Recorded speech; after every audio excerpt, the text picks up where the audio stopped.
homebistro.com. Freshly prepared, home-delivered, restaurant-quality gourmet meals delivered straight to your home. Choose from over 50-plus gourmet meal options cooked by world-class chefs and delivered frozen, ready to eat within minutes and no commitment. Welcome to the one-shop gourmet food delivery, specializing in affordable options to eat right and feel great. 100% satisfaction guaranteed. Every ingredient is handpicked to the highest standard. And why you should buy from homebistro.com? Restaurant quality, made with natural ingredients, delivered right to your door. Overnight shopping is available. Diabetic, paleo, heart health, and vegetarian options to eat. Doing business since 1999. Courteous, knowledgeable, and professional support. Complete PCI compliant SSL security ordering, and great meals. Choose from some of my favorite dishes: the Mediterranean chicken with orange honey sauce, the charbroiled chicken romesco, or the grilled chicken breast with sweet and spicy vegetables. No matter what you choose, you can't lose with homebistro.com. Eat great, feel good, and save some money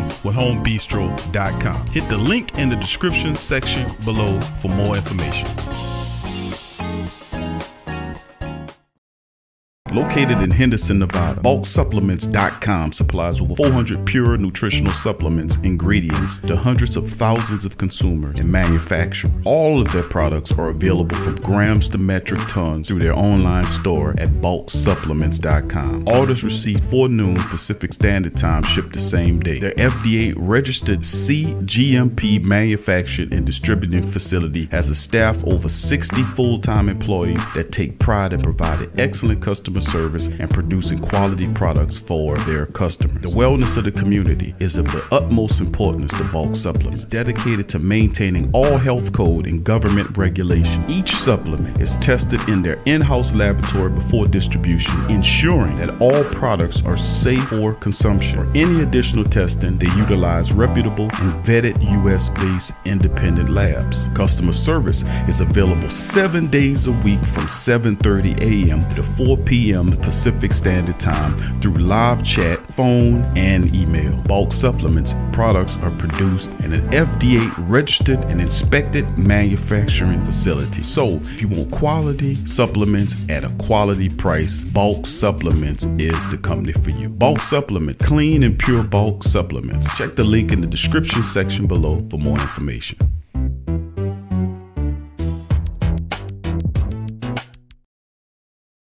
TheWhoThatDaily.com. That's right, TheWhoThatDaily.com. Your one-stop shop for everything New Orleans Saints, New Orleans Pelicans, LSU Tigers, even the top flight boxing news. So if you're a Who That and you're looking for a place to stay up on your team, TheWhoThatDaily.com is your site. TheWhoThatDaily.com for the sport Who That in all of us.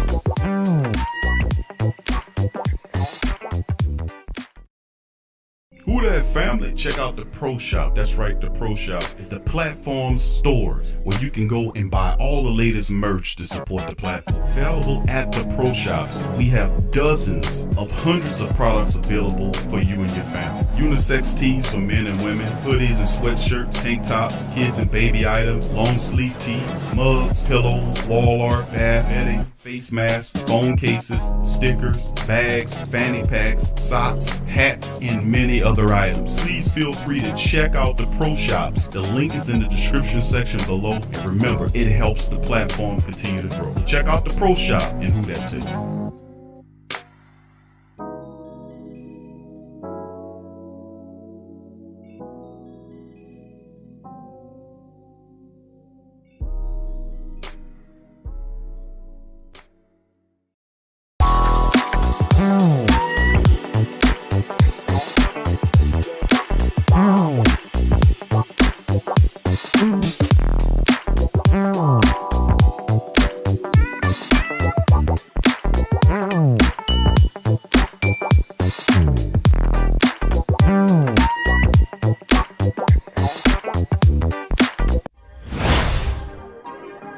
Yeah.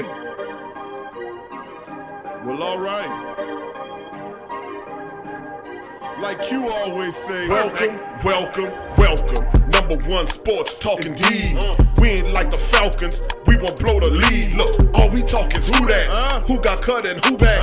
Rookies in the vets, players you should look at. It's the sports coma, you don't wanna miss it. Got the pre-game party, post-game statistics. Get a visit from DC or 5. It's the hottest thing smoking, Big Q and the guys. Go to YouTube Live, make sure you subscribe. Interviews inside the Saints locker room high. Talk to Drew, Jordan, Zach, Payton, New Orleans, who that nation? Best believe when I say we bleed gold and black. Ain't a miracle or rivalry could ever hold us back. No, Beastquake, Bounty Gate, let the truth be told. It's the sports coma, all we know is say Super Bowl. Yeah. You're listening to the Sports Coma with Big Q and the guys on the PRO Media Network.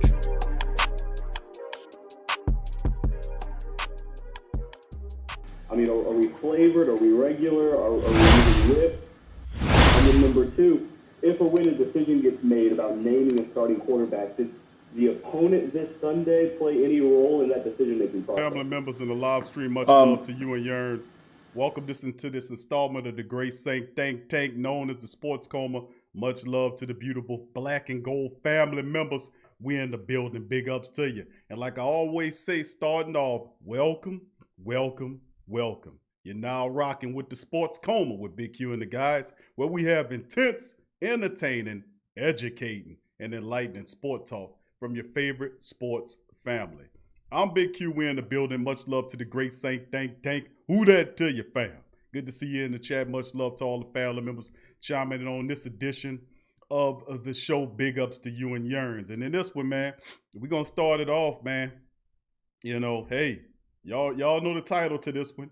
TLC, Coach Payton not saying who the QB is and more. But he did say, then again, let me say, that's not true. That's not the right title. I think the computer got the title mixed up.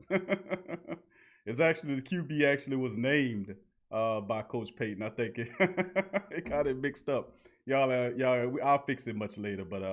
But pretty much that's what's going on today, is that the QB was named. And that is really the story of this here thing. So momentarily, family, I'd like to give y'all a big shout out. Thank y'all for joining us on this fantastic Friday. We're getting a little started a little later than we have. I ran into some computer issues, as you could tell. But listen, the Falcons can do all they can try to jam it up. It won't work. You can't cut off what's going on over here, Falcons fans. So bottom line, big ups to the rest of the family members. Teal, what's up, Teal? My dog Teal in the building. Who that to you? Tyra, what's up, baby? Who that to you, Tyra? Jamal, who that to you? Dada, who that to you? Straight Booming Podcast, who that to you? Kenneth Harris Jr., who that to you? Jerry Poor, who that to you? Pay Attention 26, who that to you? Jamal Keller, once again, big ups to you. Russell Green, who that to you? Let's see, Josh Goat 23, who that to you? Nola Bars, who that to you? Kyle Davis, who that to you, Kyle? John Thompson, who that to you? Ferg 318, who that to you? Nola Bars, who that to you? Rush Hour, who that to you? Uncle Paulie in the building, who that to you? Don Wine Fontaine, who that to you? Lit Cookies, who that to you? Original Hot Boy 504, who that to you? Tyrese in the building, big ups to Tyrese Stewart, Last Saint, who that to you? Gundam, who that to you? Gundam. James, who that to you? Keith Herder, who that to you? Keith, good to see you. Angelo, who that to you? Angelo. Raquel, who that to you? Raquel. Big ups to your fam. Throat Cutter, who that to you? Throat Cutter. Sean D, what's up, Sean? How you doing, fam? Big ups to all the Black and Gold family members in the live stream. Much love to you and Yearn on this Friday edition of the show. So I just starting off a little different. I'm going to switch back and we're going to play Coach Payton. As he breaks down, Gabriel, who that to you, Gabriel Thomas, big ups to you, fam. Much love. And if I didn't give you a who that, give me a who that, and I give you a who that back. You know how we rock and we big on giving the family members credit, but in recognition, man. That's how we do it up in this thing.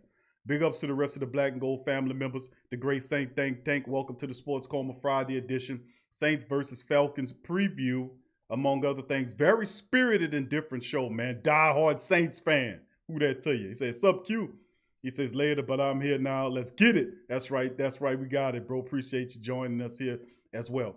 So if I didn't give you a shout out, give me a who that, and I give you a who that back. We're going to start off with Coach Payton. We're going to flip back, and we're going to play old man Payton as he talks about things ahead of this matchup with the Falcons. Of course, we know about the decision to start Taysom, to start Taysom. And this is one of those situations where you get hoisted up by your own petard. You ever heard that saying before? That's when you make them words and you got to eat them. That's what this is. You didn't say that he's Steve Young and not put him in the game and put Jameis ahead of him. You see what I'm saying?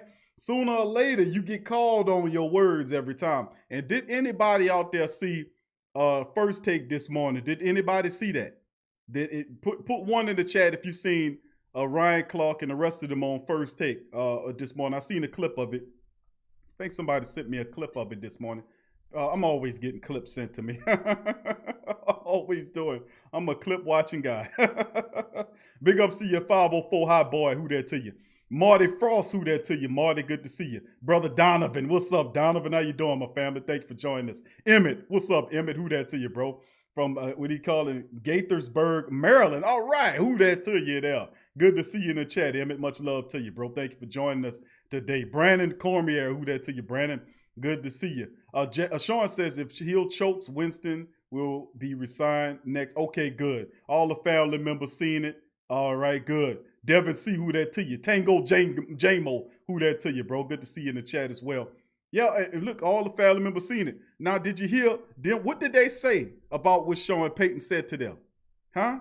What did y'all remember the words that they were using? Huh? Didn't they all sound like they was Big Q for a second? Sean Payton lied to who? Lied to who? I'm telling you, man.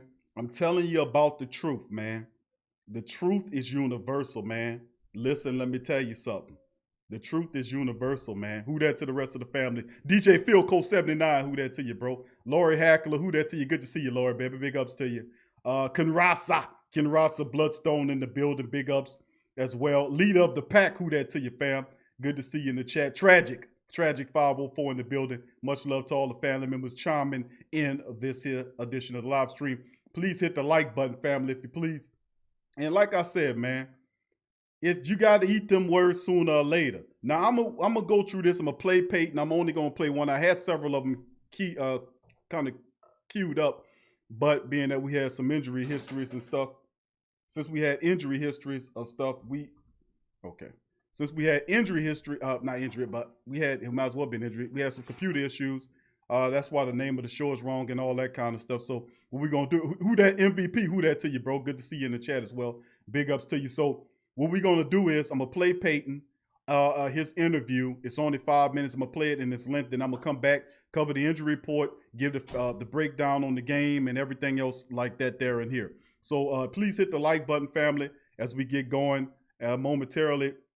We're going to play old man Payton. It's about 6 minutes long. We're going to get Payton in there, and then we'll get back to you. Here we go. I mean, are we flavored? Are we regular? Are we using whip?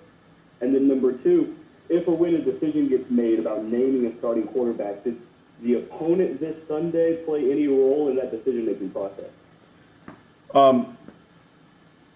Yeah, let's start with that. Obviously, one of the things you guys hear me talk about a lot is focusing on each game. And so we'll do what's best relative to how we play the quarterbacks and the situations and what we're trying to accomplish to win this game. Situations. The first one's easy. It's just a traditional Philadelphia brand, normal cream cheese.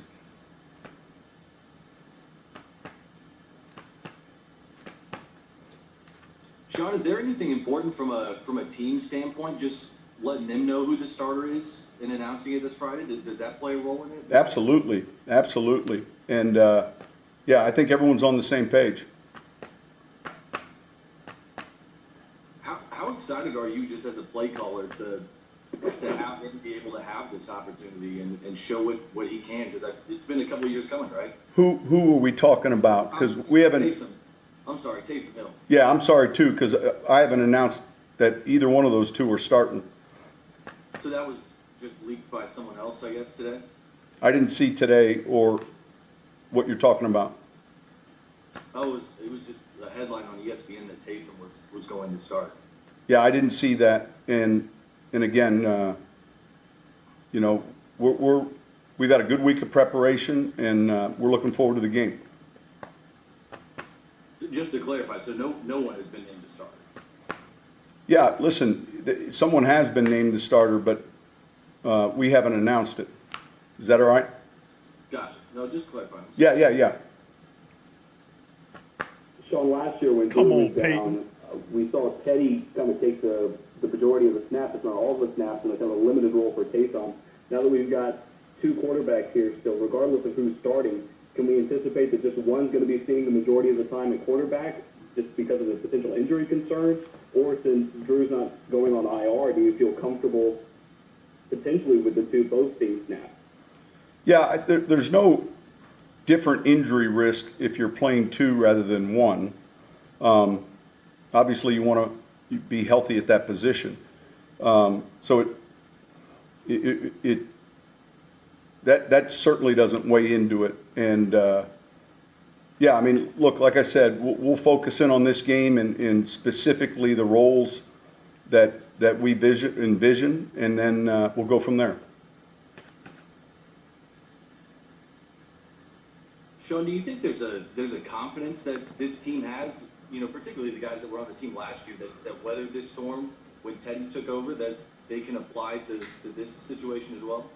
Yeah, I think it's a good question. And I think, look, that week we were in Seattle for a full week of preparation, the timing. Obviously, we were away on the road for a week. We focus with the idea that everyone's doing their job. In other words, when Teddy took over, it was, he wasn't going to have to do anything other than his job, and everyone else focus on, doing the things they have to do, and that'll take care of itself.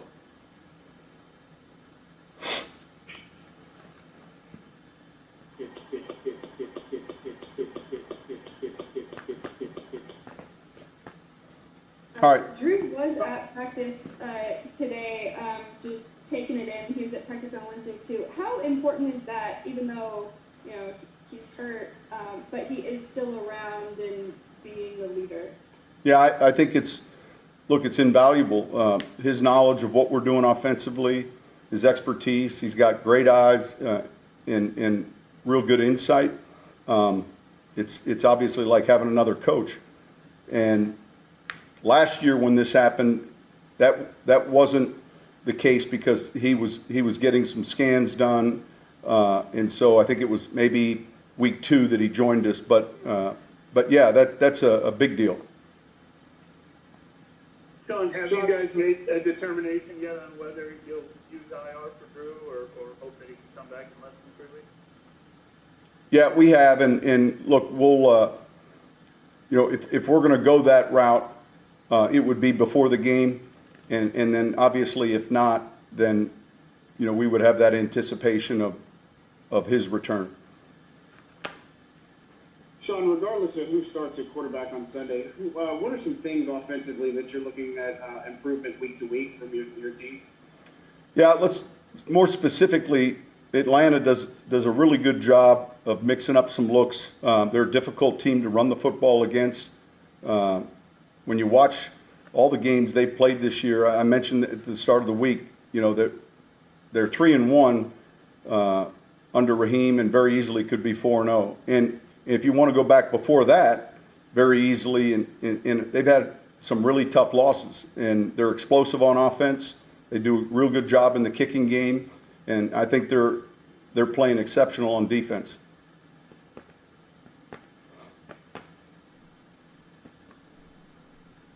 All right, thank you guys.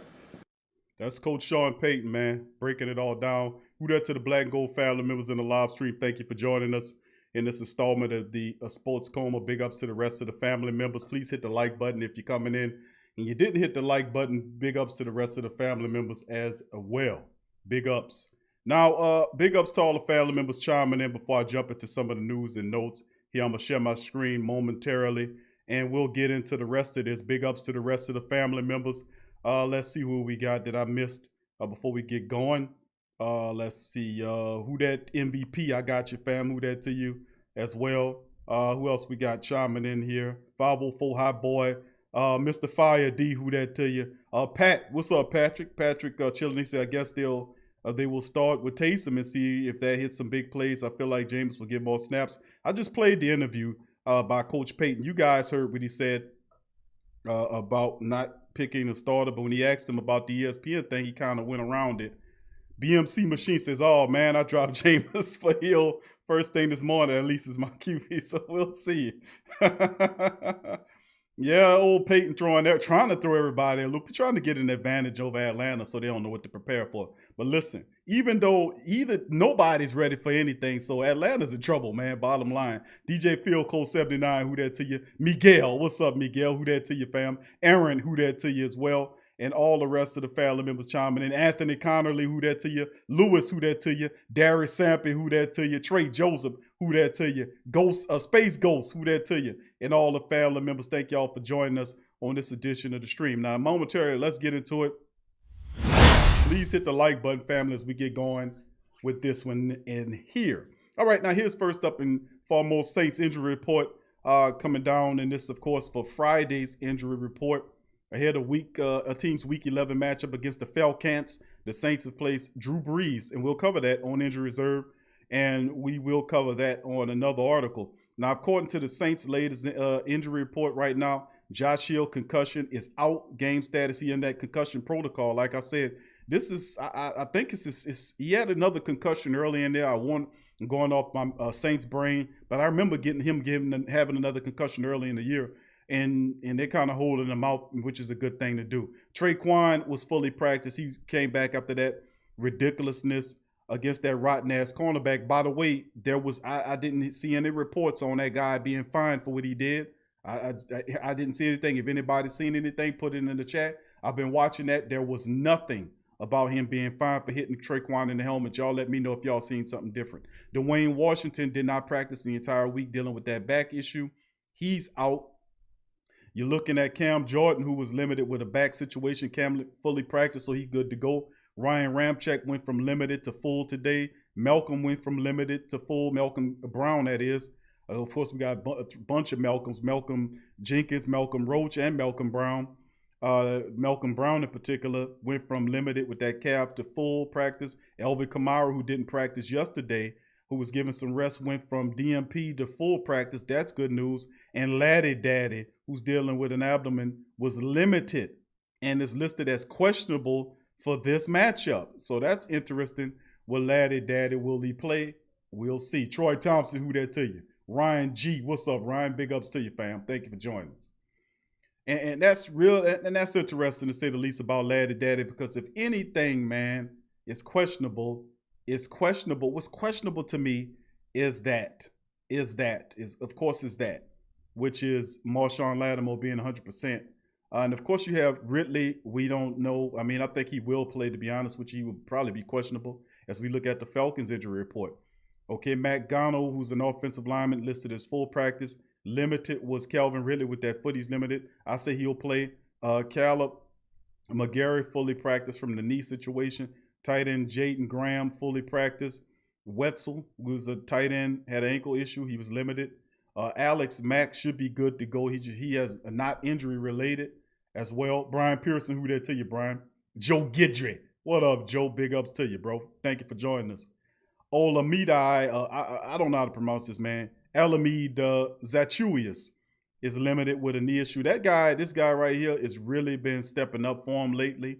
He's limited, has issue. Ty Gurley had rest, did not DMP, but he should be good to go, non-injury related. So is James Carpenter, the other starting offensive lineman, not injury related. Rest for all those guys, shut down for game time scenario. So there you go. Calvin Ridley, in my opinion, will play in this matchup, no doubt about it. He will be in the building. But the only issue is Laddie Daddy dealing with that abdomen listed as limited and is questionable. And I think he still plays, but we don't know. We'll know that Laddie Daddy is not full speed. So all our Laddie Daddy bashers understand that he'll be coming into this game questionable. My goodness, it bashed the hell out of him. I haven't heard anybody talking mess about him recently. But listen, if he struggles in this game, please understand that I've listed here on the injury report that the man is questionable. Oh, no, he ain't questionable. Q, that's just a game he playing. You know, I'm okay. I got you, fam. I understand. I got you. Goodness gracious. But anyway, that's the Saints injury report. Let's move on to some other news here, man. And let's see. I was talking about Drew Brees. Of course, people realize the Saints finally put Drew on the injury reserve for 3, so he'll be gone for at least 3 weeks. I say 5 weeks, man, to play it safe. You know, give him 5 weeks, and he'll come back. You know, and do his thing with that heavy ass flak jacket, the one that catch the bullets that Rambo shoot at you. That's the ones you need to put on him next. But anyway, we're gonna move on to it as Twitter reacts, and this is a statement here that was released, and I guess it was bad news, right? You know, Big Ant, who that to you, Big Ant? Good to see you, bro. Who that to you? But y'all know what I mean about Laddie Daddy. Y'all know. Y'all all heard it. Y'all listen to the show. Y'all heard people go, Laddie Daddy, Q ain't the same. And y'all know Laddie Daddy pop up on this show all the time, bro. He hear all of that. He pops up here all the time, and he talks all the time. Y'all know how Laddie Daddy do. Marvin Washington. What's up, Marvin? Who that to you, bro? But we're going to go into this one. And, of course, Sean Payton said he didn't name a starter. You heard him? I just played him. Sean Payton said he didn't name a starter, but everybody knows. They're saying and quoting the NFL. This was broken by some pretty good sources from the NFL. I'm keeping it real. Some really good sources breaking this. Let's look into this one right here. And here's come from CBS HQ saying Taysom will start at QB. Well, Q, who could have possibly gotten this wrong? Who could have gotten this wrong? Well, we're going to go into it. As you can see, Adam Schefter, who I would say one of the best information men in the business, when it come down to NFL news, they don't get any better than Adam Schefter, man. I mean, Schefter is saying, listen, Hill will start for this. So if Sean Payton called Adam Schefter a liar? Is he? This is pretty good news here. T said Taysom will start at QB for the Saints per Adam Schefter. Jameis Winston will be the backup, right? Winston will be Hill's backup. This marks Hill's first NFL career start, and many are surprised that the team went with him rather than Winston, who has more experience as a starter. The Saints paid a pretty penny for Hill, signing him to well, it's actually a 2-year deal at $16 million in April. They likely want to see what their money can get them on the field and get an insight into the production the 30-year-old player that gives them. Now, as quarterback, he's gone 10 of 18 for a 55.8 completion percentage with 205 passes. He's thrown no passing touchdowns and has 1 interception. With his rating of 72.2, and of course Taysom's package, his information was placed all over the place. His career stats as a QB: 10 of 18, 55.6%, 205 passing yards, no touchdown. He actually has a touchdown. He has 1 touchdown, 1 interception, 72.7 on the passer rating. So Taysom Hill, as you can tell, is going to be the man there. Last time the Saints faced Falcons, Taysom did everything. He had a block punt, receiving touchdown, rushing touchdown. We don't have to worry about Taysom doing all that if he's standing up at the quarterback.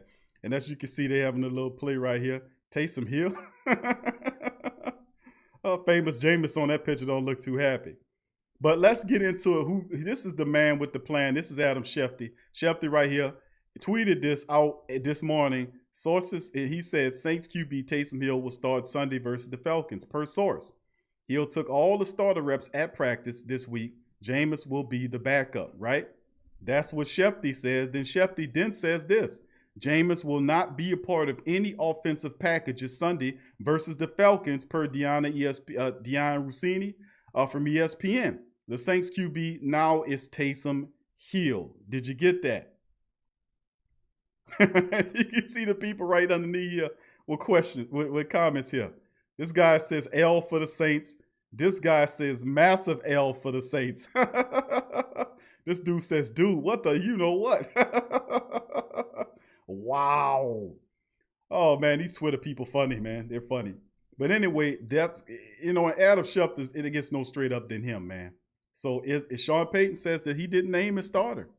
Huh? Not officially anyway. But let me tell you something. Adam Schefter, he has that information, man. He's rarely wrong, Adam Schefter. Not saying he can't be wrong here. But, listen. He going to know what time it is, if anybody. All right, let's move on, man. I had several other items, but since we kind of short for time, I won't get to y'all calls. let's go into the breakdown, man. We're going to look at some of the statistics from the upcoming matchup. Passing yards leader. Let me see if I can get the screen a little bit bigger so you guys can get closer to it. All right, that's a little bit better. All right, let's look at it here. All right, Falcons coming into this thing 3-6, 2-2. Falcon Bane, his squad in the building, 3-6, 2-2 away. Winners of 3 of the last 4. They feeling good about themselves. The pressure's off, so they don't have to really play. Nobody's expecting them to do anything. Saints, after all, just destroying teams as of late. Looking pretty good. 7-2, 4-1 at home. Looking good. Matt Ryan, 236 of 351, 27-46 on the yards, 15 touchdowns, 5 interceptions. Pretty solid for Matty Icy Hot. Matty Icy Hot,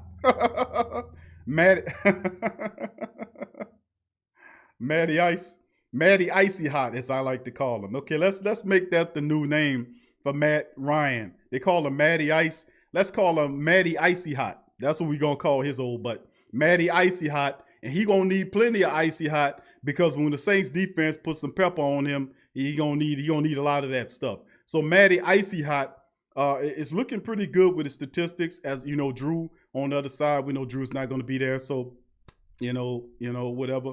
Rush yards, Todd Gurley, his name is his game. 159 carries for 584, has 9 rushing touchdowns. Very respectable for Todd Gurley, his name is his game. Alvin Kamara, 104 carries for 486 and 7 touchdowns for the MVP in my book, leading this season. Receiving yards, man, is Calvin Ridley. As I keep saying, Calvin Ridley is the best wide receiver Atlanta has. It ain't Julio Jones. It's Calvin Ridley. He can do it all. 43 catches on the season, 657, 6 touchdowns. Who's the man for the Saints? Who else? Alvin Kamara. 67 catches, 648, 4 touchdowns. Kamara's phenomenal, man. No ifs, ands, or buts about it. That's the top statistical leaders for their team. All right, now going into the injury report. Of course, we did the injury report and the breakdown. Let's look at the points per game here as you look at it. Starting with the Falcons. 27 points per game, the average, while giving up 28 points per game. You know, that would explain why they're 3-6 in small part. Saints averaging 30 points a game, respectively, and averaging that. And that's continuing to drop. That points per game defense allowment is continuing to drop week after week. It's now down to 23.7. And, of course, total yards offense are throwing both, and that's a combined passing and rushing. Atlanta is almost 412 passing yards. Total yards per game, 412 total. 305 in the air and 107 on the ground from the Falcons. The Saints averaging 383 total yards a game.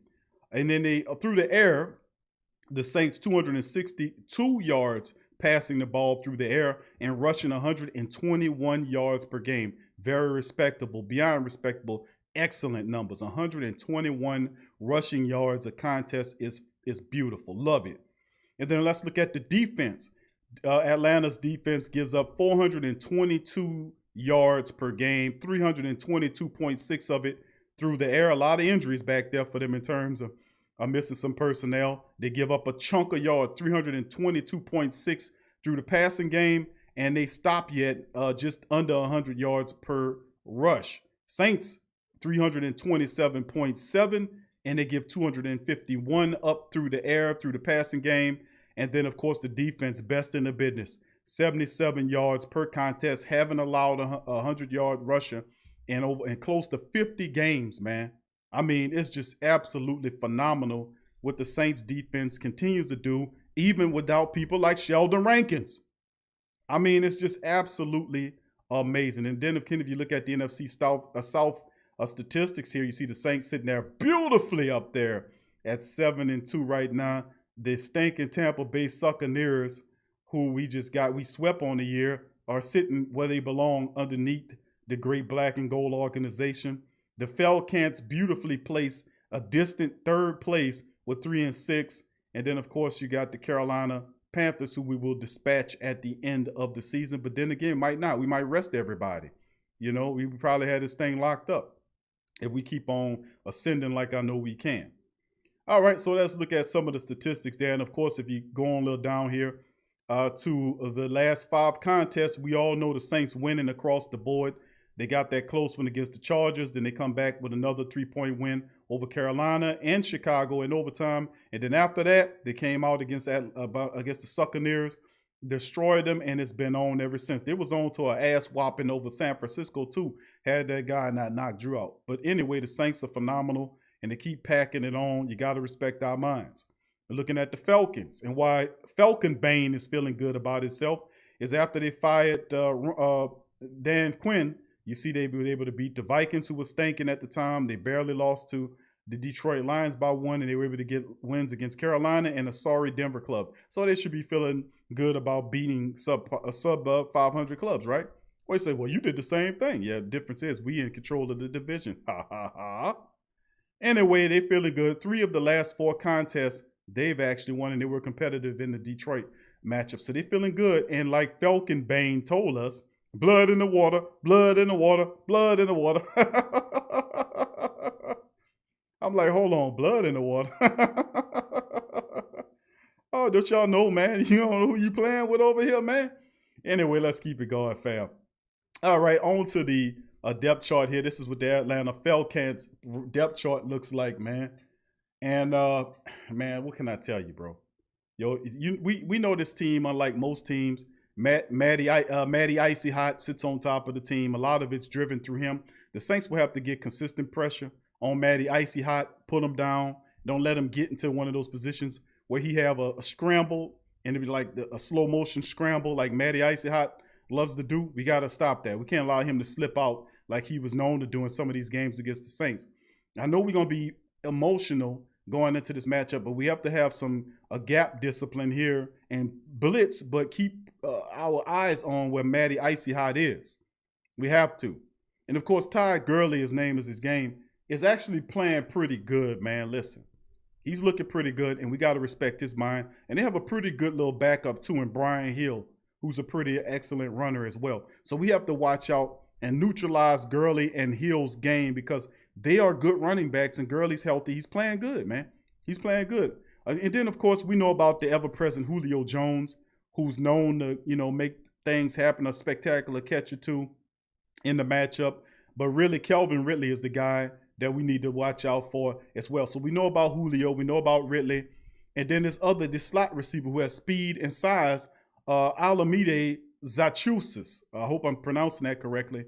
But this guy has had some pretty good games for him, and we have to watch out for him. He's an unknown character, but listen, we have to pay attention to that young man as well because he's the third of the bunch, and usually you're looking at Jones, you're looking at Ridley, and the third guy sneaks out there. A Zachuis or Russell Gage sneaks out there and make a play on you, so we have to be mindful of that as well. Hayden Hurst was the big acquisition for them. When they got rid of Hooper, they brought in Hayden Hurst via trade from the Baltimore Ravens. This guy was underperforming there. He looks good in their offense. He's a big target for Matty Icy Hot to throw to. So we have to be able to use our dude, Quan Alexander, to lock Hayden Hurst up, and take him out of this thing. Of course, they're dealing with, they have Jake Matthews there, Carpenter, Alex Mack, who's going to be there, Lickstrom, and Caleb McGarry. And we know the Saints defense loves to feast on Matty Icy Hot. Cam had more sacks on him than any other player. I expect Cam to have a double-digit sack game against the Falcons in this one. I expect Davenport to get one in there as well. I expect David Onyemata to get busy. I don't know. I want to give a half of one to Trey Hendrickson, but I'm looking at a 4.5 sack game against Matty Icy Hot and the Falcons. So we're going to have to see what goes on as far as that goes. But looking at the defense, of course, they have a lot of injuries on defense. They did get rid of, what's the guy name? Tack McKinley, who was a pretty good defensive lineman. They got rid of him. But one of the best interior defensive linemen in the business is Grady Jarrett, who makes a lot of good plays. Tyler Davison, who's the trader that used to be with the Saints, went over there to the Falcons. He's played well. He played well in both matchups against the Saints last season. We got to show Tyler Davison some sports for switching sides and going to the enemy. And, of course, Dante Fowler, who's one of their best pass rushers, he's out. DeMonte Kazi, who's a really good safety for him, he's out. So they have some spectacular people that are missing. But they, great. This team's acceptable to the run. We can hit them in the face with the run if we need to. And that's what kind of matchup I'm thinking it's going to be. So just anticipate, family, if Taysom Hill starts, they're going to pack up the defensive line is try to stop the Saints from running the ball and force Taysom to throw it to beat them. Did you hear what I just said? They don't have no faith. If Taysom starts, they don't have any faith in Taysom as a passer. Okay? Okay? So usually that's what it is. You have a guy that had, 18 pass attempts and 10 completions in 3 or 4 years, 30 years old. They're going to say, you know what? This guy, this guy's not used to being a passer. What we're going to do is we're going to play up on the defensive, on the line of scrimmage, and we're going to force him to beat us by passing the ball. We're going to stop the Saints from running, and we're going to force Taysom Hill, if he's the guy, to beat us. Now, let me add this into there as well, and I'm going to bounce back on it after I go through the rest of their defensive things, defensive roster. You get it, and of course we've seen what Shefty says, that Jameis Winston will not have a role in this offense. It's hard for me to say that. It's hard for me to see Taysom Hill out there 100% of the time. You get what I'm saying? Being that Sean Payton, as cheap, cheap as he is with the scheme, he takes Drew Brees off the field for Taysom Hill. So you're not going to take Taysom off the field for Jameis? Even if you need a quick a passer here or there, I mean, you're going to just give it all to Taysom? Wow. When the last time you seen that? Well, it had been a while since I seen Sean Payton give the reins to one quarterback. And plus, the guy hasn't thrown, but it's something wrong with this whole game plan. Crazy. Sean Payton is crazy enough to say Taysom is the man. Shefty ain't got it wrong. But what it is don't forget this either. Sean Payton can start Taysom, but that don't necessarily means that he'll get more reps than Jameis Winston. Did you hear me on that? Okay? I'm going to ask y'all, I'm going to say it again. Y'all tell me what y'all think, and I'm going to leave it at that. You can start Taysom Hill, but it doesn't necessarily mean that he's going to get more reps than Jameis Winston. Do you see Sean Payton? Do any of you people, any of the great Think Tank family members see Taysom Hill 100% of the snaps for this game against the Falcons? Do anybody see that? Let me know in the chat. All right, let's get back to this thing. Linebackers is Mikael Walker, Deion Jones, one of our favorite LSU guys, man. Sorry we didn't get him. Olakun, man, this dude's a beast, man. You got to watch out for him, real spectacular. This guy, A.J. Terrell, is starting to gain ground. Keanu Neal is a hitter. And then, of course, Darqueze Dennard is back in the lineup. Isaiah Oliver, very young, inexperienced secondary. Ricardo Allen is decent. Keanu Reeves is a hitter out of this world. Terrell is their first-round draft pick offensive lineman that was brought in to replace the guy. He went to Detroit, so he's there as well. So suspect secondary as well. Patchwork defense, a lot of injuries there. We can still get around this team, man. It's going to be interesting, man, to see. Very enlightening. Then we're going to go into the special teams. Young Hu Ko is their kicker. Very accurate guy, too, by the way. Sterling Hofrichter is their punter. And, of course, punt returner guy is the same one in Brandon Powell. Got to watch out for him. He's a speedster. So, as I said, let's go back over the offensive stat and pinpoint guys. We know about Maddie Icy Hot. Ty Gurley has been resting up. We know they're going to combine backs and run them at you. Ty Gurley, Brian Hill, those guys. Julio Jones is going to play. Calvin Ridley is going to be active for this game as well. So you all know, you always got to look out for them. But Olamide Zaccheaus is the guy that's in the slot, has speed, has been doing well for them. Got to watch out for him too as the X factor. Hayden Hurst is another dude that kind of completes them. They have a decent offense. You get what I'm saying? They're not a complete team, but they do have a decent offense that can move the ball. So don't disrespect them. Hayden Hurst is a big physical tight end. We need Quine that play and do his thing as well. We can get to their quarterback as well. Defense, big Grady Jarrett is a stuffer up the middle. Tyler Davison is serviceable. Watch out for him. Charles Harris is another dude that's interesting to watch. I wouldn't put him on my book by you, but you look out for guys like Grady Jarrett, Charles Harris, who might surprise you. You got Deion Jones sideline to sideline. Foye Olakun is fantastic too. And then in the safety, A.J. Terrell has really been playing better. And Keanu Neal is a guy that will knock your ass out. Very fierce safety, hard hitter. I like how he plays the game. And the rest of these guys, Darqueze Dennard's the veteran that came from Cincinnati, big physical cornerback. We'll see how that shakes. So at the end of the day, man, this is it's interesting, man. It really is. It really is. Let me go cycle back to the injury report one more time. And just go over it one more time for the family members who might have came late. Week 11 game against Atlanta. Saints placed Drew Brees on injury reserve. So Drew's gone for at least 3 weeks. I say 4 to 5 weeks. Wouldn't be surprised if it's 6. Brees had been listed on Saints injury report on Wednesday and Thursday. He had a division matchup and did not practice. 8 other Saints were listed on Friday's injury report. That includes Josh Hill, who's out with that second concussion. Traquan Smith comes back from his concussion and fully practiced. Dwayne Washington shut down, still dealing with that back. Cam had a back. He came back, limited to full practice. Ryan Ramczyk, knee, he was limited, full practice. Malcolm Brown had the calf. He'd been dealing with that calf all season long, limited, full. Elvin Kamara was shut down yesterday for rest. He's full today. Great news there. And of course, Laddie Daddy dealing with that abdomen, limited, questionable. I still expect him to play. And of course, the question is, does Calvin Ridley play? He does play in the matchup. So just for the family members who might have not seen the injury report, there you go. All right, big ups to the rest of the family members chiming in the live stream on this one. If you hadn't hit the like button, please spank upon the like button as soon as you can. And realize, man, truly realize that we as a team, man, and the question is, of course, we got about 15 minutes before we go to the break. Let's utilize this 15 minutes to discuss who we think the quarterback will be. Sean Payton said that I haven't named the quarterback yet. The reporter said that he asked him about Taysom. He said, I don't know about that report. Now, you know that Adam Schefter has sources, and not only Schefter, but several other sources confirmed that Taysom Hill will be the quarterback. Even his information was so accurate that it even said that Taysom will handle 100% of the quarterback duties for the Saints with Jameis with none. That's from Schefter. I just showed it to you. Receipts on screen, right?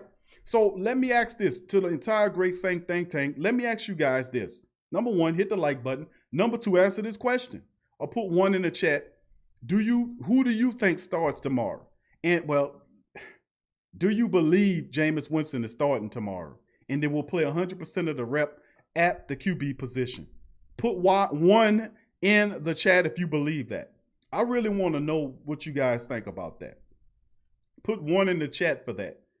Sean Payton says that he had named the quarterback, but we know Sean Payton turns into politician Payton. For those who don't know who politician Payton is, he's not the same as Coach Payton, the football coach. Politician Payton is the one that plays word games and semantics. And the truth of the matter is, I really do think that it is true that Taysom will start. But usually I know from watching so much of the Saints play and watching Sean Payton and how he thinks, that just because you start don't mean you will have more reps than, Jameis if they need him. Does he play does he play that full amount of games? Does he? Wow, man. Bunch of people. Okay, Marty said, I don't think he will start, but Devin says he'll gonna start. Sport Talk 365, big ups, bro. Jay Benz, who that to you? AB, what's up, man? What's up, fam? Good to see you in the chat. Ryan G, what's up, fam? Shane George, who that to you? Peter, who that to you? Good to see you in the building, Pete. Who that? Sad Scott, what's up, fam? All right, SB Fortnite Clips, who that, bro? Good to see you in the chat as well. Kenny Sutton, who that to you? And all the Great Saint Think Tank family members. If I missed you, give me a who that and I got you, baby. I got you. So many people on there. It's kind of hard to keep up. But it's a bunch of ones in there. Aaron Washington, who that to you? Look at that. Donovan says Taysom will start, and if things are not going as planned, Jameis is coming in. But let me ask you this, though, fam. If that's the case, Brother Donovan, if Jameis was taking not Jameis. See, and I can't get my Saints brain around it, right? I can't get my Saints brain around it because it don't make sense for me. Although I got love for Taysom. I love the way Taysom Hill plays the game. Ferocious, determined, tough, rough.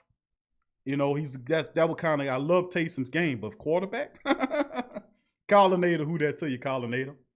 Demetric, what's up, fam? Demetric Holmes, who that to you, fam? Jordan Ramsey, who that to you, bro?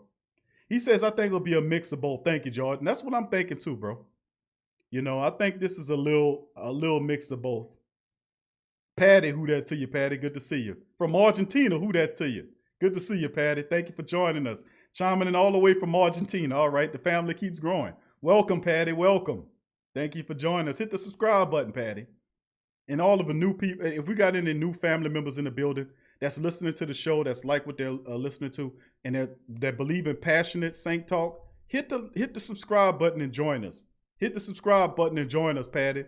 All the way from Argentina, and they're adding more people to our international Saints family, along with Sufayan and out there in Europe, and then Lee Wood in the Philippines, and the rest of the family members. Big ups to you and welcome. Kid Reese, what's up, fam? Who that to you as well? Big ups. It's hard. Ryan says, I do believe Jameis will play, but we will never doubt Payton having Hills to take all those snaps. That's hard for me to get my brain around, bro. It is. Aaron says, man, he says T. Hill is a weapon like no other. Thank you, Patty. Patty is in the building. Thank you, Patty. Patty, hit the like button and join the Great Saint Think Tank. Welcome, Patty. Thank you for joining us. J-Rock, what's up, fam? Big ups to you, J-Rock. Mike James, what's up, Mike? Who that, bro? He says, how in the world is Taysom starting over Jameis? It better be a mix. What's up, Q? What's up? What's going on, Mike? How you doing, baby? Who that to you?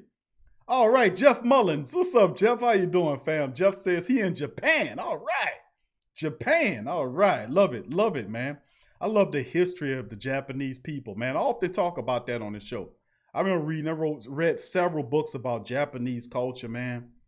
And it speaks to a culture of the resilience. See, we can speak in this region, people are resilient, and resilient people respect resilient people.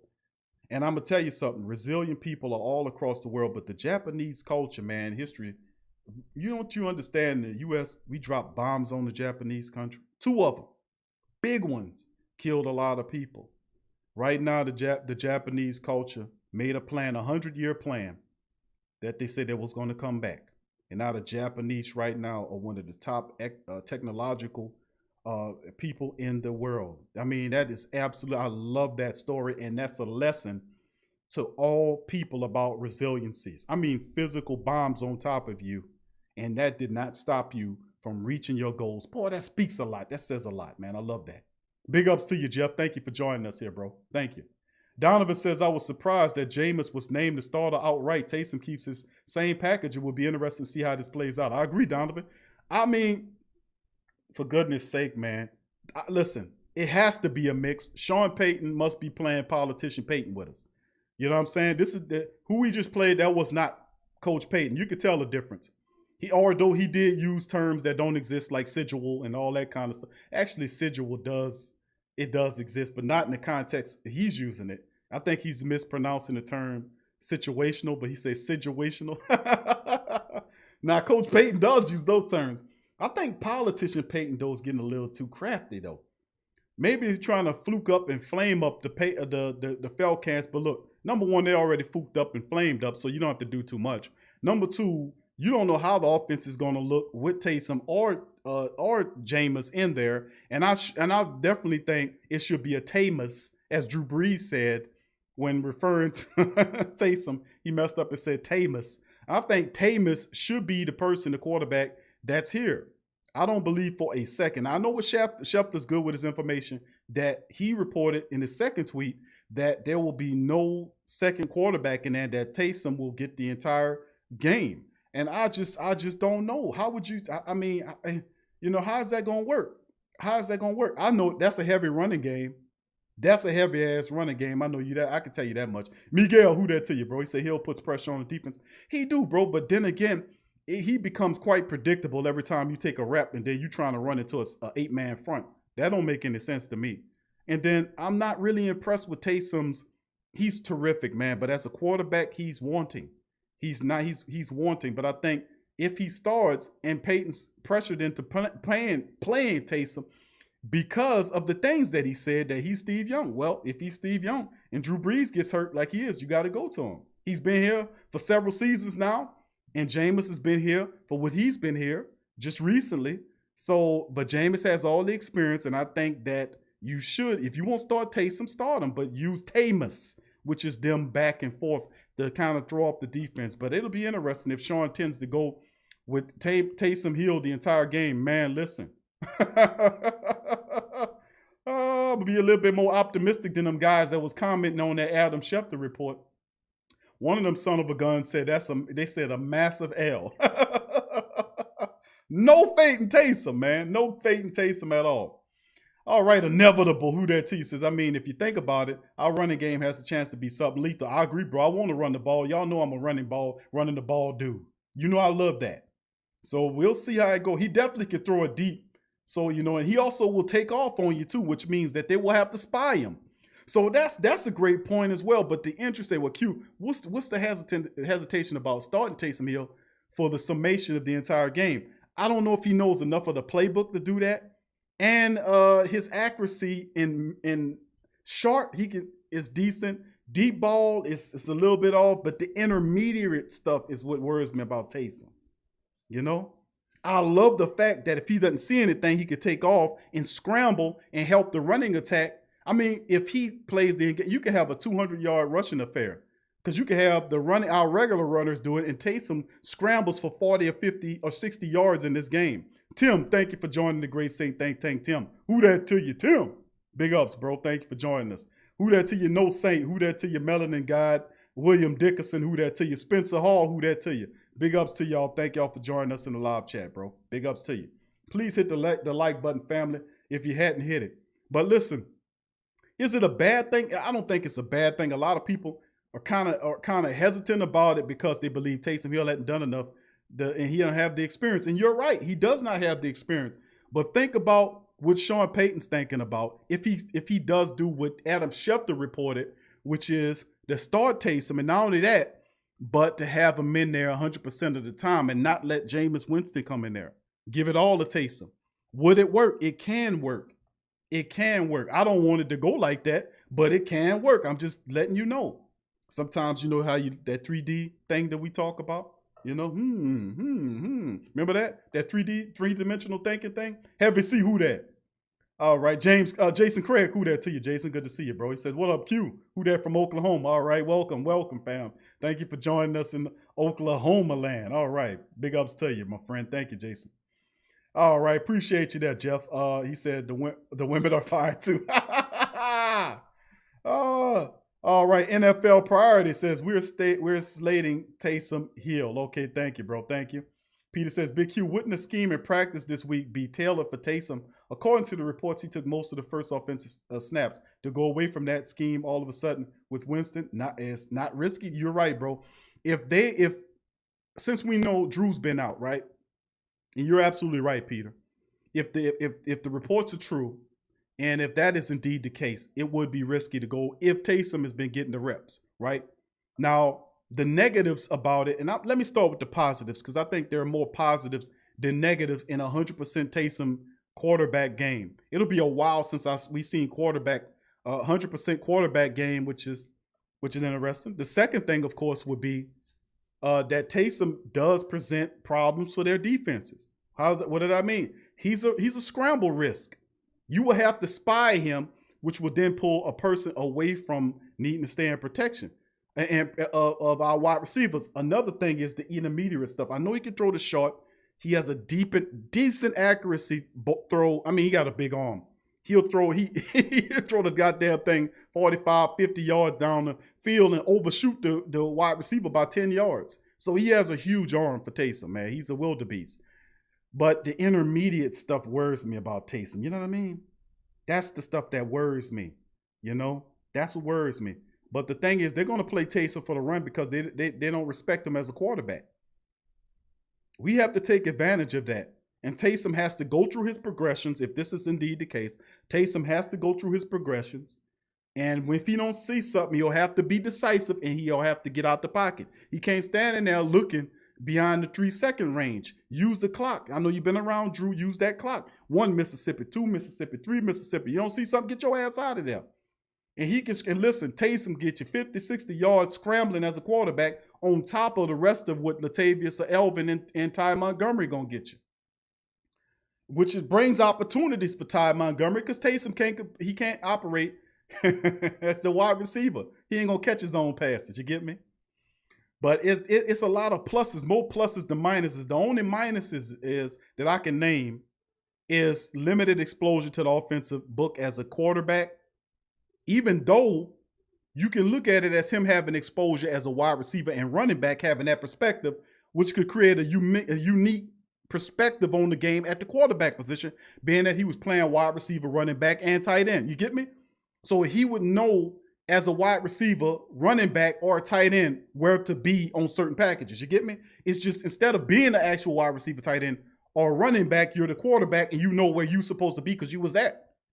You get me? I know it's confusing, but follow me on this.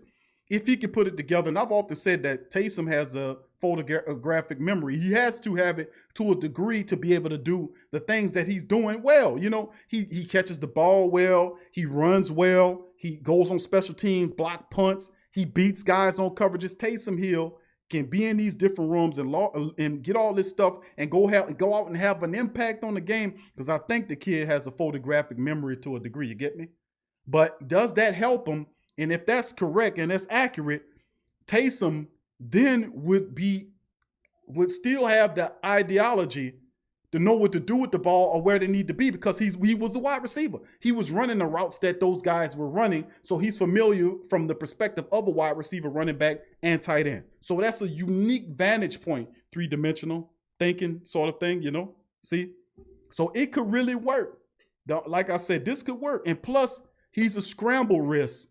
He's a scramble risk. He's not going to sit in that pocket like Drew Brees and stay like that. He ain't gonna do that. If something not going right for him, he gonna take on, and then Deion Jones will have to sit there with Taysom all damn game. That means you pull Deion Jones away from covering the tight end, away from doing all this. It creates a whole nother issue to have to then prepare for the Saints and spy Taysom Hill, because he'll be a danger to run on them, right? So that's the thing. The negatives, and that's the positive, the negatives are with Taysom is, like I've said, limited exposure as far as the quarterback concerned, but we probably can knock that out if he can then incorporate what he learned from those different position groups into that quarterback perspective. That could be a plus, that could be a minus that turned to a plus. The other thing is the intermediate routes with Taysom is a question, his accuracy. You see what I'm saying? That's another issue. But everything else, if they run the ball, which they will, and they throw the ball deep and have connections downfield, which he can, hey, this could be something. I'm just throwing it out there. This could be something. I'm just letting you know. But anyway, big ups to the family members. Look, family, we're going to keep this thing going here. Quiz 1972, George says, once again, Payton out thinking itself. Big ups to you. Thank you, Tyrese, bro. Thank you. He says, Taysom Hill, the ultimate player. Ben said that.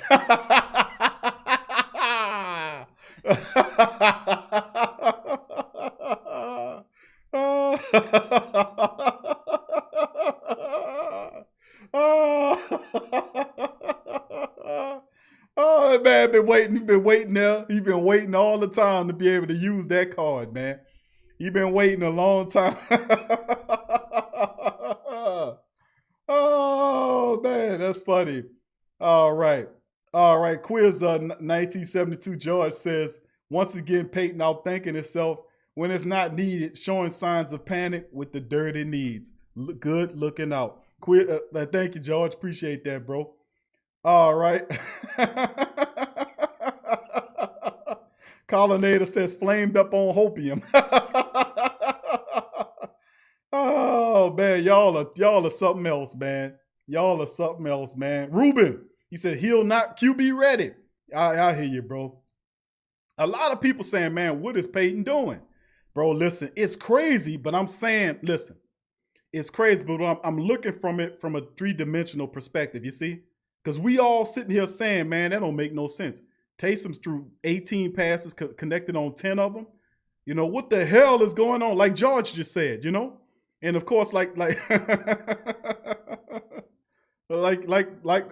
man said there about hopium. You know, we accuse the Falcons of being up on hopium. You know what I'm saying? So, I mean, listen, we just looking at it differently. It can work. It really can work. It's up to Taysom. Can he make the connection? That's the thing. But listen, family, I promise y'all, look, we're going to take a break. When we come back on the other side of the break, it's going to be about 3-4 minutes. We're going to take a quick break. When we come back, I'm going to open up the lines for you guys to get in. Chats, concern, whatever. If you have any questions, comments, and concerns, put them in the chat. I'm going to try to get to them on the other side. Big ups to you, Revolt. Revolt Control, Derek Dorsey, who that, bro? Good to see you in the chat, bro. Trail Hatch, what up, Trail?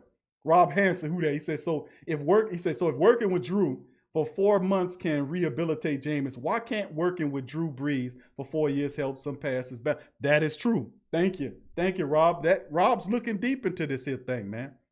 You know, we're trying to use some vision here.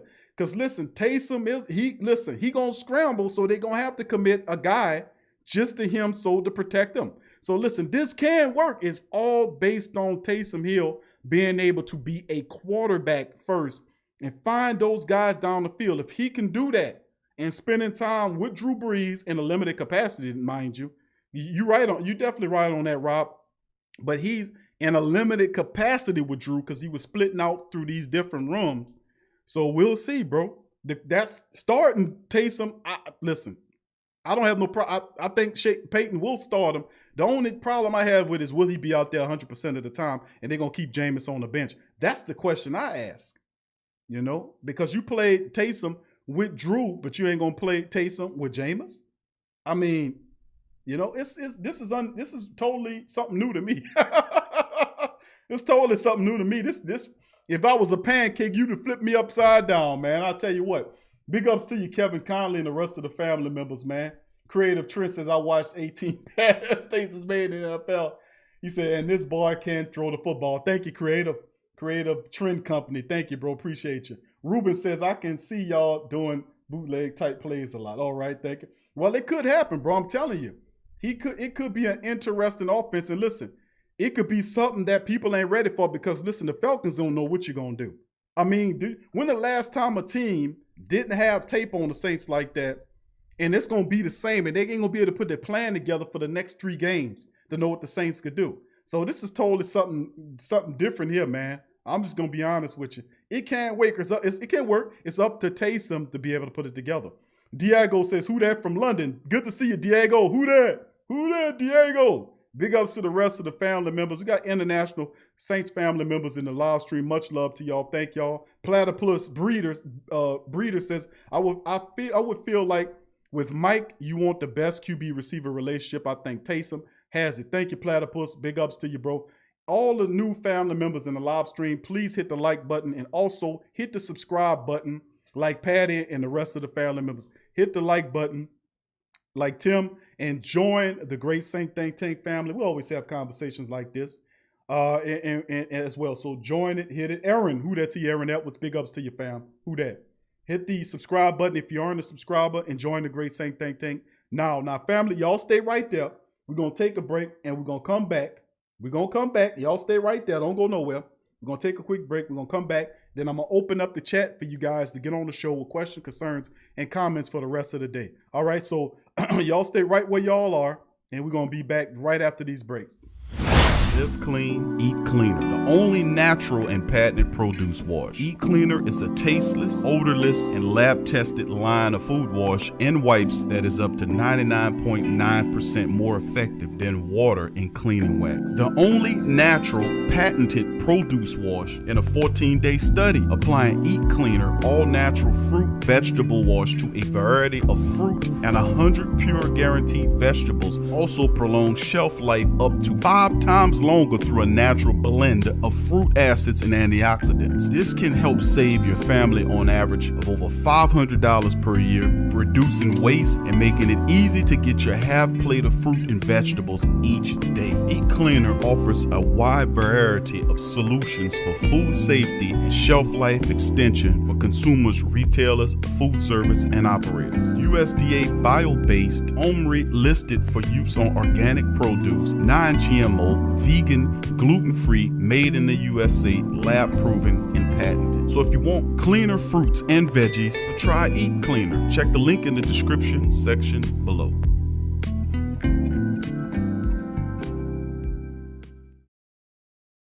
Tea is your escape. It's your opportunity to create a moment for stillness, for reflection, for yourself. It's your connection to a world of senses, flavors both exotic and familiar, energizing and relaxing. It's your retreat from an increasingly turbulent world. It's the perfect paradox of simplicity and complexity. Teabox.com connects tea to people, uniting the richest flavors of the finest teas with the curious, the cultivated, and the adventurous all over the world. The freshest tea you've ever tasted, from crop to cup. There's simply no simpler way to experience the wonderful complexity of tea. Tea Box, packing up the freshness. Tea thrives on freshness, and so do they. Tea Box temperature and humidity control facility ensure that tea is maintained. The teas themselves go into oblique bags with aluminum layers that protect them from excess moisture. And like with Tea Box, shopping for fresh, loose leaf tea is easy because you make an informed purchase. You know exactly where your tea is coming from. So for the freshest teas in the world, check out teabox.com. That's right, teabox.com. Check the link in the description section below. Are you a boxing fan? Check out Ring Kings Boxing only on the PRO Media Network.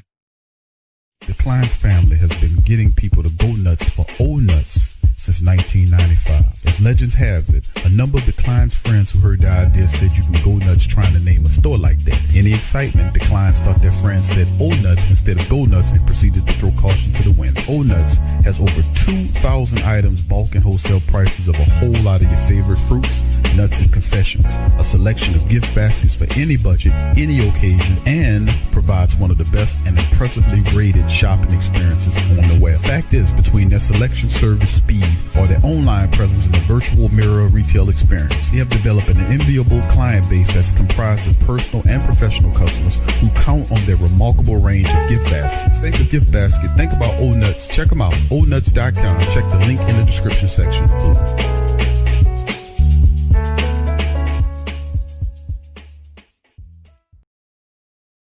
Go Tigers, go Tigers, go Tigers, go Tigers, go Tigers. Tiger talk. Go Tigers, go Tigers, go Tigers, go Tigers, go Tigers. Tough Tiger talk. Go Tigers, go Tigers, go Tigers, go Tigers, go Tigers. Tough Tiger talk.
All right, who that family? Who that to the Black Gold family members of the live stream? Much love to you and your.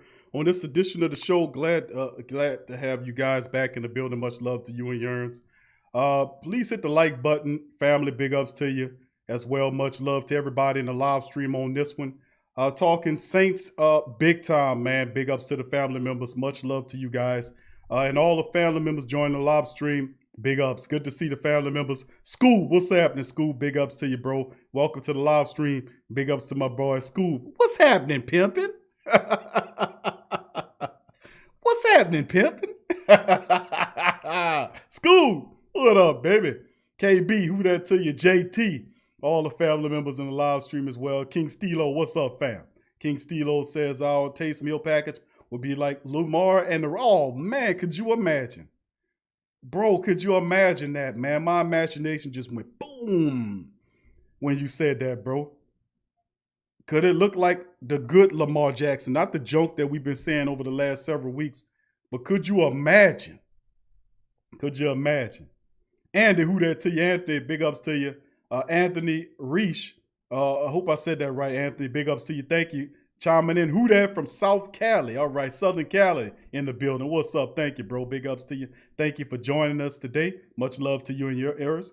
Aaron says, I think Aaron Campos, who that to you, Aaron? He said, I think people have fell in love with Taysom as a weapon, which I have also, but not our QB. I've seen nothing that makes me believe he's capable of running an offense. Very well said, Aaron. Very well said. Very commonsensical. Very on point, bro. That was well said, and I agree with you 1,000%. You know, it's nothing. But that's when you start, and we don't want to get high off the Falcons' hopium, but the reality is you've seen spurts and stuff, and you're right. I haven't seen enough from Taysom to say he could be a good quarterback. Could he be a game manager? That's the question I put out to the Great Saint Think Tank. If it's indeed Taysom Hill, could he be a game manager? And that's something that we have to also pay attention to as well, is game manager Taysom Hill. How about that? How do you guys feel about game manager Taysom Hill? You see what I'm saying? That's something we have to take out. But thank you, Aaron. That was well said. Big ups to the rest of the family members as well. JT, big ups to you. Good to see you in the chat, JT. All right. And King Stilo, thank you, bro. Man, that's interesting, bro. Brother Uncle Paul says, I totally agree. Only Steve Young beat that rap. All right. Peter says, with a better offensive mind with Payton. Thank you, bro. And that's the thing. Sean Payton, and let's look at it like this too. And we kind of delving in. This, after all, is the Great Saint Think Tank after all, right? And we do rub brain cells together and get good information here. Another thing is it's always the thought process was put about Lamar Jackson and Taysom Hill representing his game. Taysom is fantastic, a great weapon. And like the family member said about what he can do, a jack of all trades, a master of none. But he runs wide receivers routes pretty good, which means he has a feel for it. He runs the ball really well, which means he has a feel for it.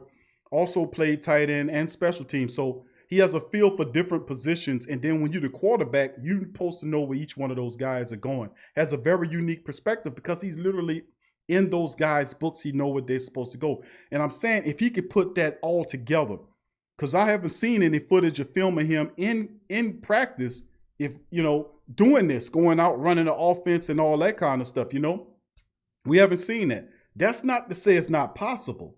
After all, we did say that the Saints quarterback, the offense that the Saints run is a QB system, a friendly QB, a QB friendly system, correct? We know that because Luke McCown put up almost 500 yards that time when he was running the game at the end of the season when they set down Drew. So, I mean, it's interesting to say the least, man. But Taysom, in a game where he's 10 for 18, 2 touchdowns, 30, 40 yards, he can't do that. He can't manage the game. You see what I'm saying? And I know there'll be some bumps and bruises, but, we just going to have to see how they shake. But you got to give him, listen, it had to come sooner or later, fam. It had to. You paid him $16 million. You want, and then this is an opportunity now. You called him Steve Young. He'll have to prove you right here. Now, I don't expect him to come out and have a fantastic affair where he just about 400 yards, 4 touchdowns, 400 yards, 50 rushing. You know what I'm saying? I'm not expecting that, although it would be nice to have that. But listen, QB-friendly system, Sean Payton, Drew Brees as a mentor. He done some stuff for Teddy Bridgewater, even though Teddy had a lot to work with. But could we expect at least half of that from Taysom is all I'm asking. I'm just asking because I think that Jameis gives us the better chance to win because we don't have enough on Taysom as a quarterback to make that a subset. Well, he's going to do it. But that's not saying that he can't do it. You see what I'm saying? Taysom Hill, the game manager. What does that look like? What does that look like? I know for a fact that he's a threat to run the ball. He can get you 50, 60 yards, similar to a Lamar Jackson or a Kyler Murray. He can take off for you. He's not a crisp passer like those guys. He's not patient in the pocket. His awareness, his clock, his internal clock is not where it's supposed to be. His presence in the pocket is not where it's supposed to be. You get me? Those things, I guess, you develop when you take the reps. But if the Saints have a running attack and they pick the correct packages for Taysom, this could be interesting is all I'm saying. And, of course, if he struggles, they can turn to Jameis. Hopefully they've been giving Jameis enough plays to be able to turn to him. Because I know Taysom has been getting the bulk of the snaps here, but we'll see how it plays. This is a hell of a gamble, man. This really is. But we had to find out sooner or later, right? We had to. And Tyrese, he's saying, man, last Saint saying, listen, bro, I told you, Taysom is the man. He backed off there several times, but I guess this is a supreme opportunity for him to jump back on.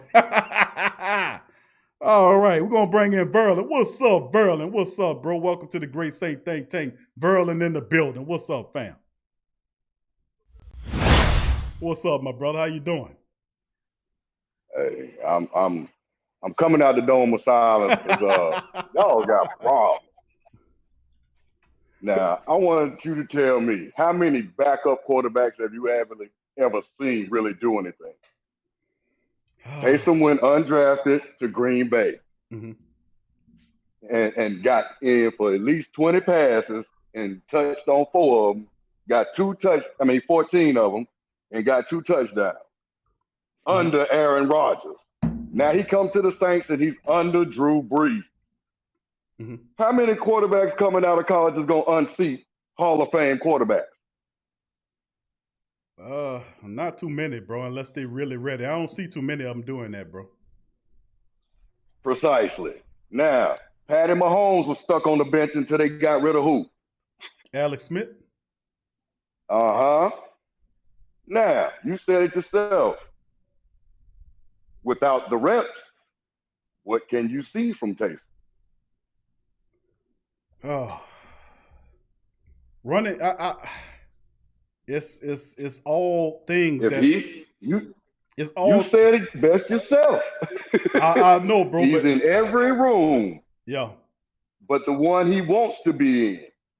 Right. That's how he got the money. Now, what's wrong with a player that just wants to get on the field? That's how he got stuck in our. That's how he got stuck in our situation. He just wanted to get on the field. Right. Now, I don't know what game people was looking at to think Jameis really would be good to start this thing off like this, because the Jameis I seen looked skittish.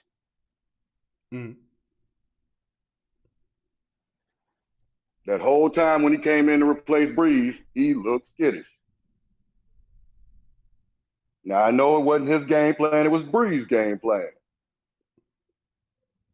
But he still looks skittish. At least Taysom gives you that go get it every time he gets the chance to get on the field. Not to say he's going to astound the crowd and hush all the naysayers, but I think we'll be all right. I'm with you, Verlin. I think it's interesting. A lot of people kind of looking at it, and myself includes, like, okay, Jameis it seems like the more logical move because they're looking at it as a guy with experience. You know, he has all this experience, and experience counts for something when you're in NFL, period. You know, the coaches know that you got a feel for offensive playbook, schemes, schematics, what have you. I think that's the reason why a lot of them are looking toward Jameis as the replacement for Drew until he gets back, and looking past Taysom, because a lot of people really don't see Taysom as a quarterback. They see him as a utility player. And only because of what Sean let him do. Right. But that's the thing, though. And also is that utility aspect is why a lot of people's questioning the move, because he's not spending a lot of time where he belongs. And that's because Payton is using him in that role. You're right, Verlin. That's absolutely right. But the thing is also is the questions concerning his accuracy in terms of, it's different things, bro. It's a number of things. Like I studied film on Taysom, pocket presence, internal clock. Um, it's just certain things that I guess the man won't get until he get enough reps and snaps. But listen, the truth be told is this. Sooner or later, this moment was going to come, whether it was at the end of the season or now. Sooner or later, we were going to have to see if Taysom Hill is the guy. Sooner or later, this is, and it just so happens that it arrived right now where Taysom Hill will get an opportunity to see what he can do. Now, if he balls and he looks good, and chances are he probably would, if that is indeed the case, you have a scenario in the future where people will start making comparisons slightly to guys that are mobile passers, guys that take off and run. He's a dual threat back there, and so on and so forth. It had to come sooner or later, bro. And we're going to be able to see what Taysom Hill can do. And I really want him to thrive. I love what he brings, his physicality, the fact that he scrambles, he's dangerous. But the other stuff, the internal mechanism, the internal clock in his head, the feel, and then the instinct to feel the pocket crumbling and to know to take off to get out of danger, to know to go through your progressions. And if you don't see somebody, don't force it in there. Go to the check down. If you can't get out of the pocket and the guy got you, throw the ball out of bounds and don't take sacks that'll keep you out of field goal range or put you in third and long scenarios, having a mind to throw the ball out of bounds or throw it away where you can live to fight another down. Stuff like that is what I'm paying attention to about Taysom's game. That's what I'm looking forward to, and that's what we said. But go ahead, bro. Now, I understand that. Now, I have those questions, too, due to the fact that I have more fear on him trying to force the run than take a loss. Yep. Now, but still the same. The man has not had a chance to even get the feel of who might let somebody through on the offensive line, where the pressure may just come from, because Breeze has had that locked tight. Right. Look at all the quarterbacks we've had behind Breeze. Hot garbage. I mean, that's just being truthful. You know what, Verlin? You know what? Garbage. Ain't nothing worse smelling than hot garbage.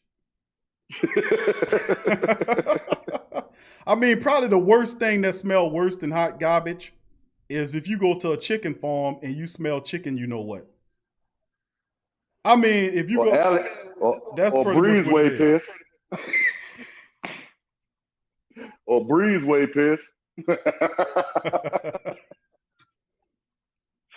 But yeah, I'm just letting you know it should be fine, man. All we doing is trying to find somebody to steer the ship until Breeze get back. And you feel? Let me ask you, Verlin. So you feel good about Taysom? You think he'll manage the game and we'll get these wins with Taysom? I mean, with Taysom, you feel better with Taysom as opposed to Jameis under center. Is that correct? Yes. Okay. Honestly. Okay. Now, I know what Jameis can bring. You know, his stats speak for itself. But I'm looking at it's like what my father and them used to say. I'm looking at the measure of the man. And Jameis just looks skittish. He looks skittish to me. It's almost like he hasn't matured yet. Mm-hmm. Well, he almost threw an interception in that last game. So I mean, he still got a lot to learn. You know, he still have a lot to learn. How could you miss Michael Thomas twice? He got in the game. He was cold, man. He was cold as a flounder. When he got up in the game, he was throwing them high, and Mike looked at him and was like, "Damn, man."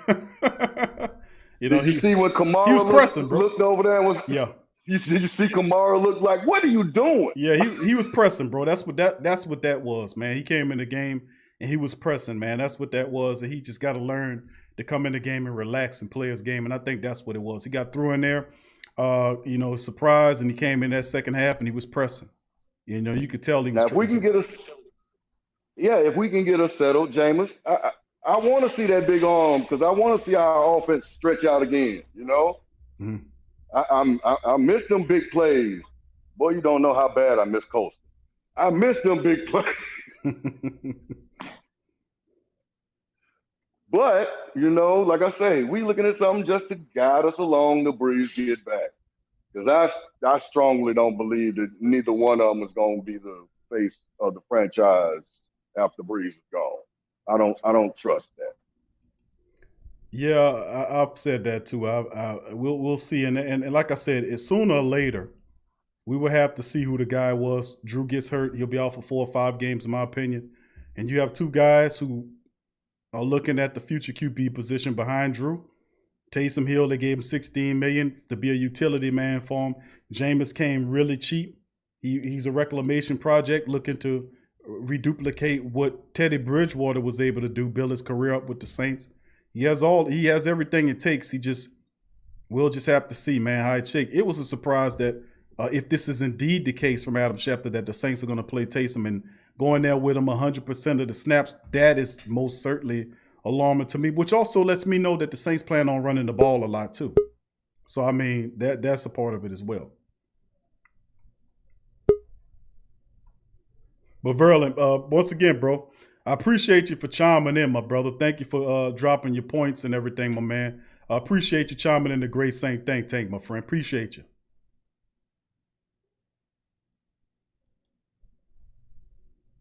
All right, so I think we lost Verlin. I don't hear him anymore. All right, family, we got 3 family. We got Last Saint chiming in. Uncle Paulie and Iceman. All right, we got 3 of the best ones, 3 of the greatest of the Black and Gold family members of the Who Dat Nation and the Great Saint Think Tank. We'll get the family members in there momentarily. I want to give a few shout out to the rest of the family members. Ryan Brown, Who Dat to you? Ryan says, Jameis, however, did lead us. Oh, wait, hold on. I was giving Ryan some a shout out there and it jumped on me. I'm sorry, Ryan. Okay. It jumped on me, fam. Hold on. Let me see if I can find you again. Oh, man. Look like I lost Ryan's comment. All right. Sorry, Ryan. I lost your comment. It jumped on me, bro. I must see if I can catch you on another one there. Melanin God says, Verlin drank it like me. Big ups to you, Verlin. Thank you, bro. Frederick, what's up, Frederickson? Causey yesterday. I think Causey says, I think Hill can be a decent starter in time. Thank you, Frederickson, bro. Thank you. Big ups to you. Ryan says, Hill is a mystery. And it is a gamble. He is definitely a mystery at the quarterback position. I've named 3 really serious things, man, that he would have to do to not hurt the team. And he can get out of trouble with his legs. They will definitely spy him. They will also blitz the hell out of him. So he will get shots to open receivers. He has to be accurate because they don't trust Taysom the passer. They're going to go at them. They're going to blitz him. And they're going to try to knock him around. They're going to try to frustrate him where he turned into a running back. And Taysom's gonna have to get that together. Now I'm still in the curious things. I have not seen Taysom throw the ball accurately on the run. That's another thing I'm gonna have to study tape on that I haven't seen enough on him to see how he looks on the run. You know, when Taysom starts to scramble, how does his accuracy look on when he's scrambling? You know what I'm saying? Really good scrambling quarterbacks like Lamar Jackson and Kyler Murray or Russell Wilson. Those guys scramble and create a play outside of the busted play, outside of the pocket, that are accurate on the run. I'm not sure about that with Taysom, but the pocket presence is the thing, filling the pocket, crumbling, and you need to take off. The clock in his head is the thing that I'm interested in, and the intermediate routes with the doing and being patient to know to see passes and things developing and be able to hit guys in stride. Those are some things that I have with Taysom to see how it all shakes. Revolt Control, big ups to you, fam. Good to see you in the chat as well. Revolt says no, he ain't feeling it. Revolt, big ups to you, fam. Good to see you in the chat as well. Big ups, bro. Thank all the Tramal and all the family members. GM Kev, good to see you, fam. Big ups to all the family members. Ryan says, which hopefully Breeze will return. Yeah, I see you, bro. Yeah, well, 5 or 6 weeks, bro. Hopefully he'll get back in there. Dave Kemp says Callaway looked the same way skittish, but a few more games and he was playing like a veteran. That's true. And only time will tell, bro, because we, like a lot of the family members saying, we don't know because they haven't seen enough of him. But you'll get your opportunity if Sean Payton, if these reports are accurate. Okay, we got Last Saint, followed by Uncle Paulie and Iceman. Y'all guys stay right there. We're going to start off with Last Saint on the show. Last Saint, how you doing, brother? Yo, I am feeling good. I told y'all. Went through hell, went through high water, was called crazy, was called stupid, was called all that. I told y'all. I want my praises right now. I want it all. Right damn now. Last say you want his praises. I want it all. I want my worship. I want it all. I want my gold. I want it all. I told y'all this man was gonna start, man. Well, tell me how it go, Last Saints. You got the crystal ball over there, bro. Break it down. Break it down. Let us know how Taysom, because a lot of family members want to know how Taysom wins this, how it's gonna shake out, bro. How is he gonna perform under center? This is gonna happen, right? Taysom Hill gonna be in the shotgun. He gonna stay in the pocket for 2 seconds, and then he gonna run 50 yards down the field. That's pretty much it. Man, let me stop capping, man. Look, this is how it's gonna be, all right. Taysom Hill, Lamar Jackson were on steroids. All right. Oh man. That's heavy comparison, that Last Saint, bro. Listen, Lamar Jackson on steroids, bro. Listen, Taysom Hill is a tank. He's a buck dude. He's fast. He's 4.3 speed. Look, Taysom Hill has 3 years in the Saints offense. All right, he has 3 years in the Saints offense. Mm-hmm. Like you said, photographic memory. Taysom Hill has been playing all positions of the offense, so of course he's going to know how to hit people on the dimes. There may be a few passes that he messes up. That's what any quarterback does. You think Jameis Winston gonna do any better? Jameis Winston will throw deep shots, but he will make interceptions too. I'm telling you, Taysom Hill will be fine. Yeah, Taysom Hill is gonna be the starter, but I'm sure Jameis Winston is gonna get in there too. I don't really see the reason why you would want to try to trick up the Falcons. I mean, this is not a team where you need to show your hand, especially through the playoffs. Listen, man, I've been on this sword. All right, this sword been a double-edged sword. I put my reputation on this, man. I'm right. All right, if you can see me now, I'll be pointing at you. I'm right on what I said. Taysom Hill will be fine. He's been learning from Drew Brees the past 3 years. How often are you going to be? I don't think you got a Hall of Fame quarterback. Plus, you're in a goddamn, I can't even talk right now. You are in a friendly QB system, and you the most dynamic player on that Saints team. Yo, listen. Taysom Hill is the most dynamic player on the Saints team. You can't. I ain't trying to hear it, dude. All right, he may not be able to cut through tackles, but he's gonna crack people. And that Vikings game last year sealed the deal for me, because when Taysom Hill had the ball, he was crushing down on that Vikings defense. And what did Drew Brees do? He fumbled the ball. Fumble the damn ball. I'm telling you, man. Taysom Hill is a whole linebacker with 4.4 speed that can throw the ball. And nobody. You gotta have people, right? Who disagree with me. Like, Taysom Hill not a quarterback. Taysom Hill a gadget player. Listen, Taysom Hill is a jack of one and a master of all. That means he knows all these damn positions. All right? All these goddamn positions. Look, man, let me tell you something, man. These casual Saints fans, they don't know what they're talking about. I'm looking at the comments, Of course I'm gonna call you out, man, because I died on this damn sword. Yeah, I'm banging on this damn table because I'm right, making these beats in here, man. Banging to the truth. That's what I'm doing. Banging to the truth, man. Look, Drew Brees been holding this offense back. Drew Brees cannot throw a deep ball to save his life. He been holding it back, bro. Yes, we'll hold him back regarding deep ball activity. Dude, you got Emmanuel Saints, bro. Yeah. Emmanuel Sanders cannot get busy in the back because Drew Brees cannot deliver all the way down. Dude, our punt returner is a wide receiver. That doesn't even make sense. Who does that? Deontay can get down the field. Did you see that deep ball Taysom Hill threw to Deontay? Yeah, it was kind of short, but he rarely threw the ball that time in the last season. Listen, man, y'all got to trust me, bro. Y'all gotta trust me, man. I got the crystal ball. Trust the Tyrese. Crystal ball has 5K view on there. All right, it's not 4K, it's 5K. Second, I can see this. I see the future. All right, this is the truth. All right, look, Taysom Hill. The offense may be like Lamar Jackson. Maybe. Who knows how it's going to be ran? I mean, he's going to be running the ball because he's a dual quarterback. You can't sit in the pocket. If you sit in the pocket, you're going to get cracked. You're going to die. But thank God you got skill players like Michael Thomas. You got like Michael Thomas and Emmanuel Sanders. You got emerging wide receivers like Deontay Harris and Marquez Callaway. And you got a dual running back in Alvin Kamara who can play wide receiver and running back. So even if Jameis Winston was put in, who we all know as a gunslinger, he's no Teddy Bridgewater.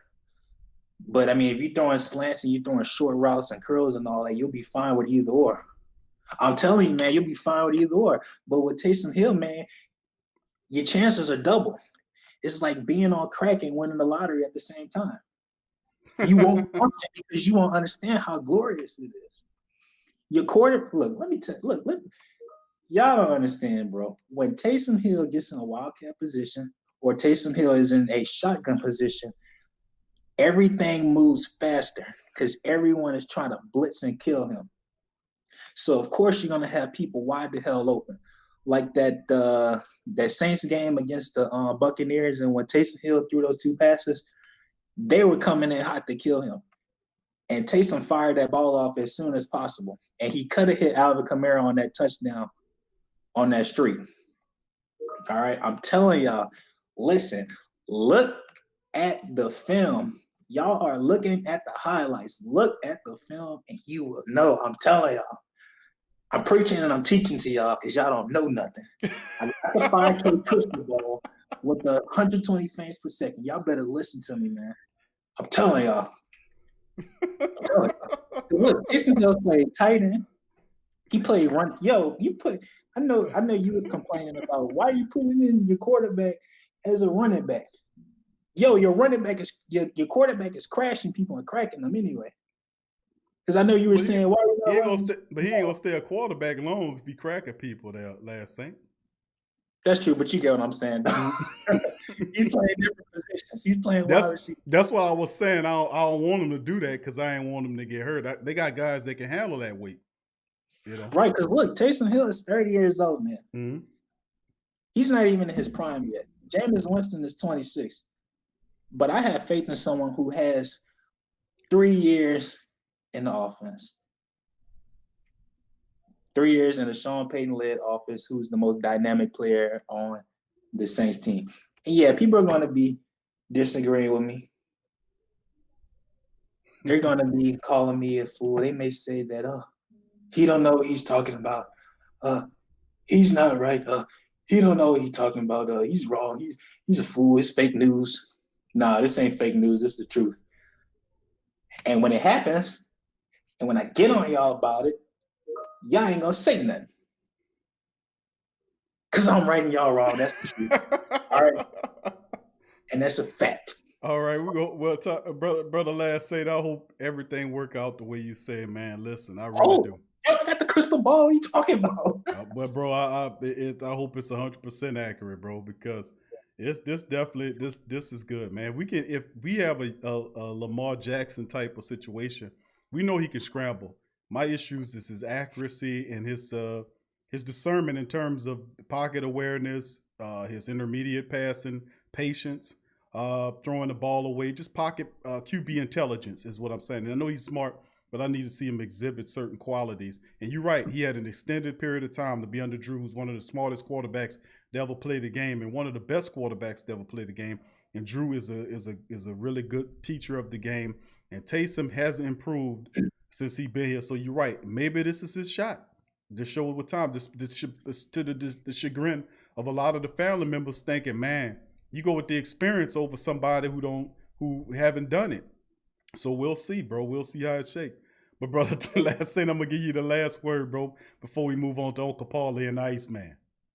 And listen, right? I was shooting down on Drew Brees a couple weeks ago because he was playing like trash, and he played like trash in the playoffs. All right. I was shooting down on him like I was in Chicago. All right.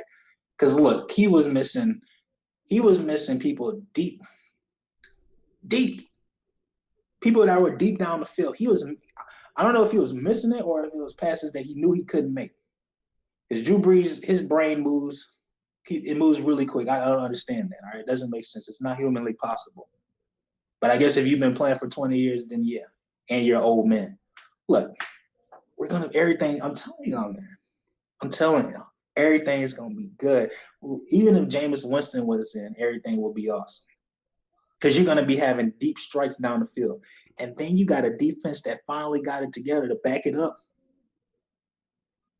Then that means that you don't have to worry about these 3-and-outs that the Saints are turning over because your Saints team can control. Because look, the ball is gonna be ran regardless, whether you have Taysom Hill running RPOs. And yeah, I'm really excited, but I'm pretty sure Jameis Winston is going to be getting in there because Sean Payton's very coy. Mm-hmm. He's a very coy individual, bullying people like that meat man from a while back. Well, this is a big gamble for Sean Payton, man, and he say he been talking Taysom up for a while. We know what Taysom could do as an athlete, and he showed what he could do as basically everything. Quarterback is what he said he wants to be. He'll get an opportunity. According to the reports, he's supposed to be out there full time. No Jameis. I guess unless he struggles, where they'll pull him out. But I see it, if that's the word and that's what Payton going with. Let's see how he looks because he has the athleticism. I just want to see if he got all the rest of the stuff that go with being a really good QB. That's what I'm interested in. So we'll see that. Listen, if Taysom's going to get more than 3 TDs, I want everybody worshiping me. As I'm on. All right, last say thank you, bro. Appreciate you. Yeah, I know. Yeah, I know. All right, bro. Peace. All right. We're gonna bring Uncle Paulie in. Uncle Paulie, how you doing, my friend? What's going on, Q? That was weird as hell. What is he over there smoking and drinking? I don't know. I think. Now I finna get like Buddy D. Hey, he not been watching the same Saints we've been watching all these years. Good God about it. He borderlining on being a squirrel. I think brother Tyrese last say, man, he's feeling good. He's been feeling good about Taysom for a while, man. He has been doing it. And everybody, we love Taysom, but just like people having the natural reactions to the coach going with the lesser of the experienced quarterbacks against the Falcons. And I'm saying it's a big gamble, but I was laying out how it could work. Because a part of me saying, man, this is crazy enough to work. So we'll see. We'll see how it shakes. What's your perspective on it, historian Uncle Paul in the building? Now, see, Sean Payton just set himself up for me to just drop a nuclear bomb. That's who I blame for all this, Q. Sean Payton has been like a petulant child. He could have been drafted a young QB in here to take Drew's place at least 3 years ago. Now, listen to me good. Mm-hmm. The Saints have lost in the playoffs 3 straight years with Drew Brees. What the hell we think gonna happen if he's not in there? You're not gonna win the playoff with Taysom Hill. You're not gonna win the playoff with Jameis Winston. You can forget it. No, man. You might as well go dig up Steve Walsh and John Forkey and put them out there. Come on now. No, Q. I'm gonna tell you. You know why Winston not start? Now I suggested, the Taysom Hill should start. And come in there on fire and then bring Jameis Winston there. But you know what happened, Q? The reason Jameis Winston not start, when he came in there, Q, he looked scared. He looked unsure of himself. He was erratic. And Sean Payton like, nope, he's not that guy. What you think? It does make sense. It makes sense, Brother Paul. He's seen him, and Jameis got him there. He was pressing. And I just think that if he would have relaxed, he started to calm down a bit as the game went on, but he had a few throws that he had made those throws, man, he would have really did. But he was erratic, man. He was cold, bro. And that's how you look cold. And that's what I was saying about Jameis being a rhythm passer. He had to give him a couple of little easy passes to build his confidence up and then take shots when you feel he need to. But Coach Payton But Q, says, yeah, go ahead. but no, I didn't mean to cut y'all. Go ahead. No, but I was just saying that what it come down to is Mhm. Sean Payton says, listen, Taysom, let's give him an opportunity to see what we can do. If he's the quarterback of the future, I said he's Steve Young, let me see what he can do. And if Taysom goes out there, has a solid performance at the QB position, he lines himself up to be the future quarterback. It's all in the hands of Taysom right now. Sean Payton giving him the keys to the bus. And of course, if Taysom struggles, and I hope he doesn't, you can go to Jameis, the vet, the experienced quarterback.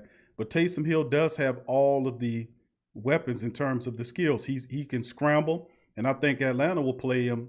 They're gonna blitz him a lot. They're gonna try to get after him. They're gonna focus on stopping the Saints from running the ball and force Taysom to beat him through the I air. see that, Q. I So see that. I see that. that's what they're gonna do. Hey, Barry, them go. Hey, they go stack. They go make it hard as HELL for the Saints to run the ball, and that's what's really been keeping us in all these games. The sure shot of trouble, first shot of trouble, Q, is we struggle running the ball because we're gonna have to, like I said, we're gonna have to shoot. We might have to run the ball 40 times, maybe more than that. I love it. I mean, Because you don't want Taysom Hill throwing too many times. No. So let me ask you this: if I can see like the statistics show Taysom for his career as a quarterback, 10 of 18, something like that, for 208 yards. I think 1 touchdown, 1 interception, something like that. I can see Taysom. That's a similar stat line for a game for Taysom: 12 of 19 or 13 for 20 or something like that. I mean, the thing is, it's intriguing to me because, of course, I would say Jameis should be in there because he has the experience. But then again, Taysom's been here for 4 years. He's been with Drew. He hadn't played a lot at the quarterback position, which is why most people have doubts about Taysom's ability. It's not a knock on him per se because we know he's terrific. But the thing is, as a quarterback, we know what you could do as a running back, as a tight end, as a wide receiver, and even as a special team player. Now, he's done really well at all those things. Why can't he do well at the quarterback stance? Some people would say, he done good at the running back, wide receiver, special teams, why not quarterback? Why all of a sudden he can't do well at the quarterback? Well, because the quarterback is a little different than the rest of those positions. The quarterback has to be able to see everything, and that might help Taysom. It will help Taysom that he played wide receiver, tight end, and running back because he know where those guys are supposed to be on the field. That's a plus. The other negative is what the accuracy looks like in him getting the ball in the immediate and getting out of it. Like the things I keep saying. Those are the things I'm watching to see if he can do that. It's suspect because Taysom has proven that he cannot throw on the run. We know what that's going to look like. He'll throw the ball 10 feet over your head. He don't know how to take some of that power and that. Brother Paul, are you still there? All right, I think we lost Brother Paul. All right, Brother Paul, looked like we lost him.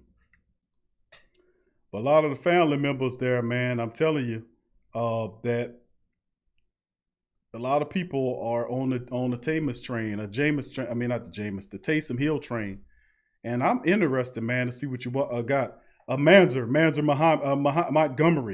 Montgomery, who that to you, bro? He says, check out today, Speak for Yourself. He says, Wiley and Aiko had a different conversation about Payton starting Hill. They appreciate it from own experience with general managers. Tess, who that to you, Tess? Good to see you in the chat. Madge Proms, big up to you, fam. Collide Georgia says, at Minneapolis, Kamara plus Ingram couldn't get a crack at the opposing defense first half of the game. You're right, Taysom got in there. He moved them. And had they have kept Taysom in, no doubt about it, the Saints would have went on to score. It'd have been a different affair. But we ultimately went back to Drew. The next play was they sacked him and knocked him out of sacked him. He fumbled. Vikings got the ball. Case closed. So Uncle Paul, you back with us? Yeah, I'm back. Some kind of way we got cut off, Q. Okay, go ahead and finish up your message, my friend. Oh yeah, but like I said, Q, it's like walking across a frozen pond with an anchor in your hand and hoping don't nothing crack. That's about what the Saints, passing game. It was already kind of struggling with Drew, but now you got Hill in there and you got Winston. Q, ain't no telling how this gonna turn out. You know what? If Sean Payton ain't never coached before, he's gonna have to coach the hell out of himself. They don't take Taysom Hill package. No. If you do Taysom Hill package, if he do that with him at quarterback, he's gonna get that man hurt. Ain't gonna be no more of that. You can't do that, Q. And I'm gonna tell you something else, Q. You remember in the game where Taysom Hill had the ball, where he should have ran the ball, he held it and took the sack? No. He can't do that, Q. He just can't do that. Run when you need to run, but when you're not supposed to run, you stay back. You just stay in the pocket and take the sack. No, you can't. You can't do that. And if you can remember, Jameis Winston did that a couple of times, taking the sack. Sean Payton hates that. He don't like that. What you think? Great points, bro. I mean, it's interesting, man, and it's a different, man. And Sean Payton definitely gonna have to. He gonna definitely have to. He's definitely gonna have to coach it up a little different than what he usually coaches it up. And running game is gonna be in full effect in this one. We got to get Taysom going early. If he's the man, you got to get him the short passes to get his rhythm going. If the Falcons, if I'm the defensive coordinator for the Falcons, my philosophy going into it with Jameis, not Jameis, but Taysom at the QB, meaning I'm gonna focus my resources to stopping the Saints running game that gets 121 yards per contest, and I'm gonna play man to man and force Taysom to beat me. Your running game will not beat me, and if they do that, then they say, okay, if he beats us that way, then we will accept that. That's the only way he'll beat us is if he beat us throwing the ball, which most quarterbacks got to do it. Vaughn Hogan, who that to you, bro? He says we that. Right. We got a Falcon family member in the building. Vaughn Hogan says we that. # rise up. I got you, fam. Thank you for being here. Big ups to you. Now, but you're right, brother Paul. Go ahead. Winston haven't showed me that they can win the ball. The Saints can win the ball, win the game off their arm. They haven't showed that, Q. Right. And that's the thing. Maybe, and listen, there's been some things that we haven't seen that have happened this year. Let's go down the magnificent, miraculous, and awesome things that we've seen this year that we can add Taysom Hill to, possibly. Let's go over them, shall we? The emergence of Traquan Smith as a good wide receiver in the Saints offense. How about that? For shocking and awesome and magical. This season has been magical and awesome in so many ways. Second magical, awesome, saintly thing that happened this year as well was the emergence of Marquez Callaway as a threat. Deontay Harris looks good extrally well as well, and other things as well. How about this? Trey Hendrickson has played all games and leads the Saints with sacks and 7.5. How about that? Who would have thunk it? So you got you got two guys last year. People they was body slamming them and suplexing them. Traquan Smith and Trey Hendrickson. And Traquan Smith and Trey Hendrickson have stepped up big time. Two big, fantastic, miraculous things and are key contributors on this Saints team. How about that? Well, you know why, Q? Because you stayed on them. And that's probably what it is. The other family, the Saints fans and family stayed on them. They improved. But guess what? Where's Michael Thomas? Right. Talking about having an off year, man. You kidding me? Wow. He gonna make Gail Benson take back some of her money. Watch out now. You don't like that. To pay you a whole lot, then you flop for a year or two. They don't like that, Q. No, they don't. But that's the thing, that they invested in Taysom Hill, and they want to see what he can do at the QB position. And the reality is, like I laid out those things with Traquan and Trey Hendrickson because we needed those guys to step up because their positions, they needed to show up what they could do. Traquan has been special. He's been awesome. So is Trey Hendrickson, that's been even better than him. And we need both of those former third-round draft picks to step and elevate their play to help out. And there's been other things that have also been really awesome to talk about as well. But those are the key things. Why can't Hill be a third comment on that positive train? Now listen. It's crazy enough to work. A lot of people saying he don't have the experience, Q. I don't think he control the ball. I don't think this will be a game where Taysom goes out if he starts 100% of the snaps and go out and throw 40 attempts. I just don't see that happening. I mean, I No, see anything it'd be crazy. between Yeah. right. Wow. I see Right. anything between maybe 10. He for what 15 to 18 attempts, less than 20 Maybe, attempts. maybe I mean, 20. Right. between 15 to 20 attempts per contest for Taysom. You know, Oh that's what yeah, I'm Q. looking at, and I, he just I'm has to be a excited game to see manager. what Troutman and Montgomery gonna do. They two mystery, question marks if I ever see. They ever got on the field and really do nothing. Q. Right. Well, Shoot, I think, man. but that's the thing, and the family will say, don't play man to man with Mike. Now he will beat those guys man to man. He'll take AJ Terrell and turn him inside out like a reversible blanket. But the reality is, Taysom has the reason So we why I'm gotta get saying the ball to they him, Q. they will play man to man is he got to get the ball to him. That's right, and they You've been know that saying you they got to make them throw, he baby. got to Now, make the hey, throws. He got to you make the got. throws, and they're not sure he can make the throws. Just like a lot of the Oh, family members in the chat, not sure. That's why I say that if you're a defensive coordinator, and you're going against him, and not Traquan. If Taysom Hill is the quarterback out there, you're going to play man to man. You're going to stop. You're going to commit resources to stopping the Saints from running the ball and force Taysom Hill to beat you as a quarterback. That's what they're going to do.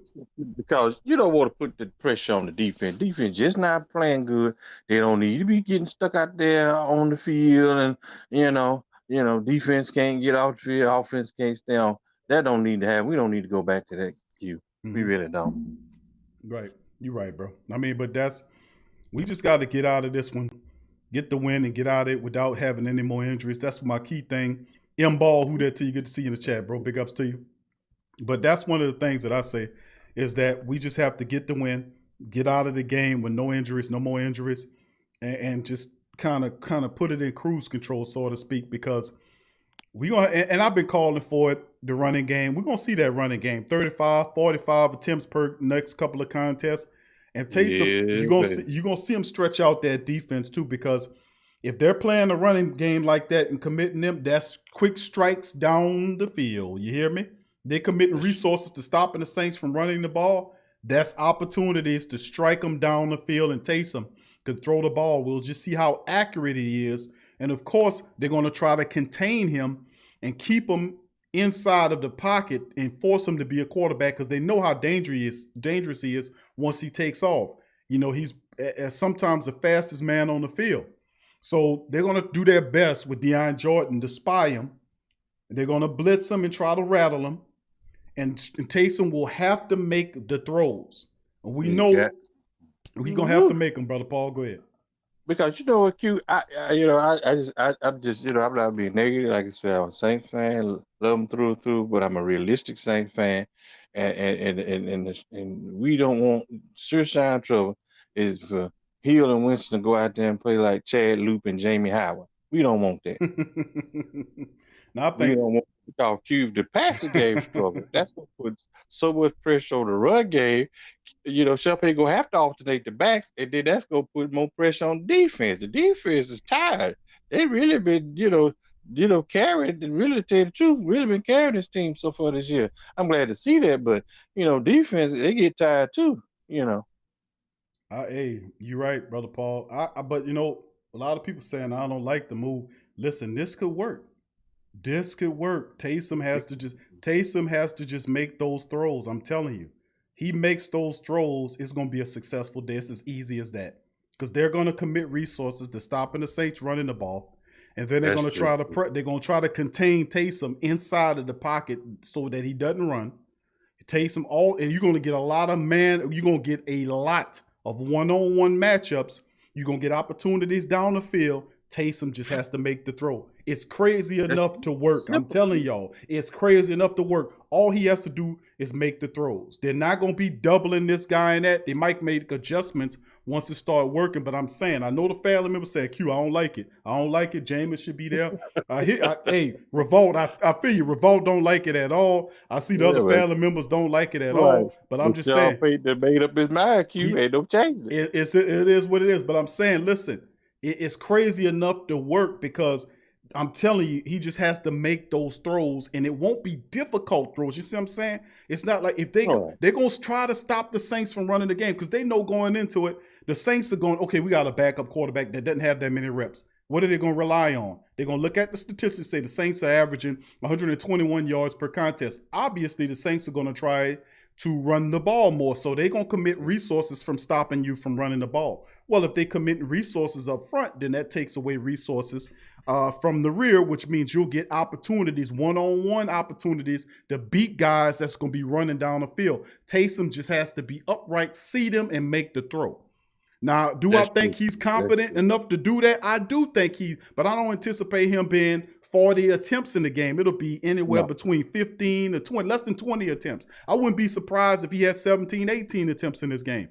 But once he start delivering those simple throws and making those connections, making those throws and the dump offs here to Kamara and Ty Montgomery over there and Cook over here and Troutman over there and slanting on Mike here and Emmanuel, a deep pass or two down, Emmanuel Sanders streaking, a Deontay Harris streaking. Yeah, don't wear Kamara out running in the kitchen. Don't do that. It could work. All I'm saying to my family members that say, Q, no, Jameis. No, we want Jameis. Jameis, just no, Q, no Taysom, just Jameis. I'm saying, listen, it can work. I'm just throwing it out there that it can work. That's all I'm saying.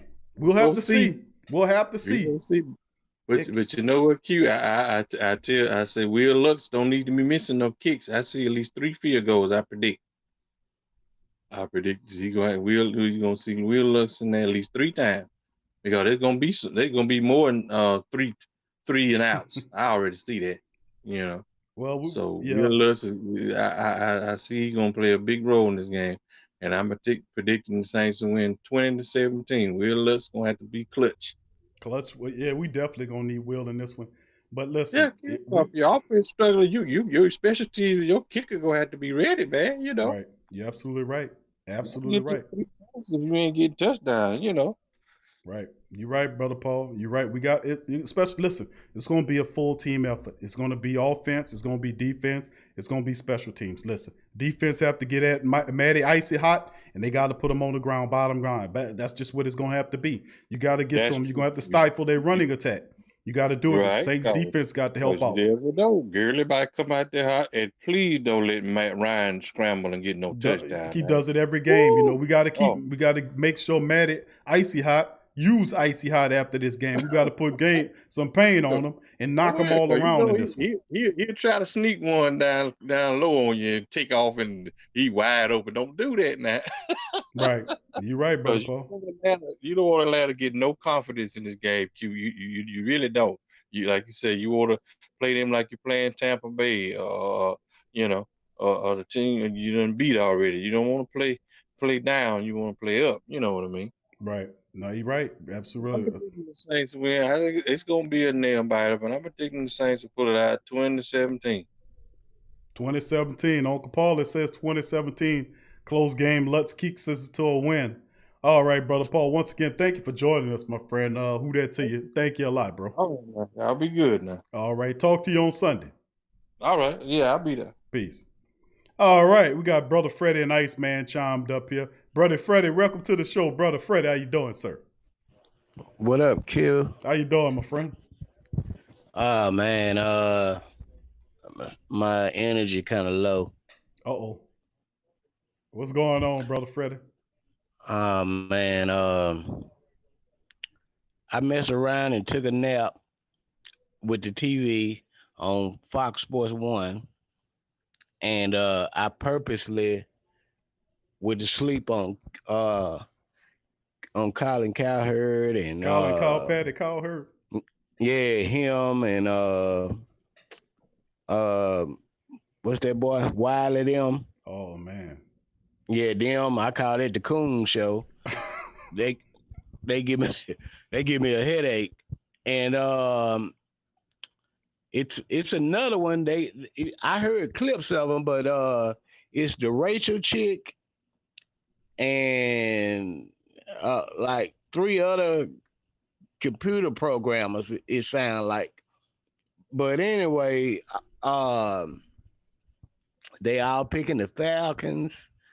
Sean Payton is a maniac. Is he a liar? Oh man, it was just all bad all the way around. and yeah, and I had to scream, it was so bad. But here's the deal. Sean Payton told the media that he viewed Taysom Hill as a Steve Young. Yep. And that's a humbling comparison.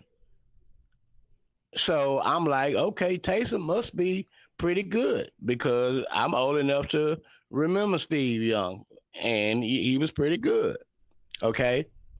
Now, Taysom is playing behind an obvious first ballot Hall of Famer. So his playing time is going to be limited anyway, except due to injury, which we are now faced. So we haven't seen Taysom in the same eyes and magnitude as our beloved coach. See, a lot of family members, they saying they Saints family and fans and all, but I think a lot of us caught up in the 90s. This is not Jim Moore. This ain't Jim Mora or this Bell. This ain't Ruben Mays. This is not my daddy's Saints. Prior to 06, we have evolved into a respectable franchise. Now, we are a smaller market, but everybody know the Saints. People don't even know about football, know about the Saints. Just that name alone is one for curiosity. Why they call the Saints? And well, of course we know our history, but that's another subject. But anyway, even a lot of Saints family have absolutely no faith. There's no way the Atlanta Falcons have heard all the press Taysom Hill. When you think of Taysom Hill, we know he can do it all. We call him a utility man. But him as a quarterback, you thinking he's going to run it. He's going to run it. He's going to run it.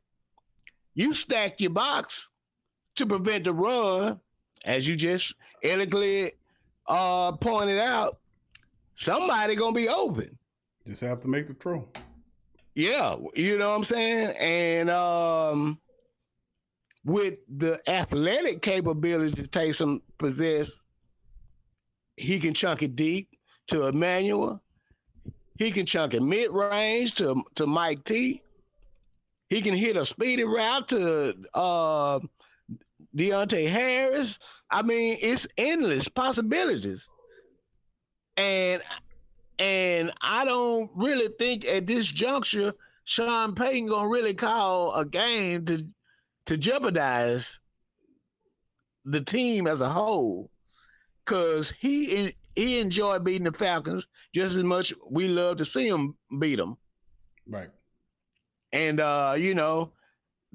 that's one opponent that we really can call a rival, because if you always conquering your opponent, then that's not really a rival because you dominate them.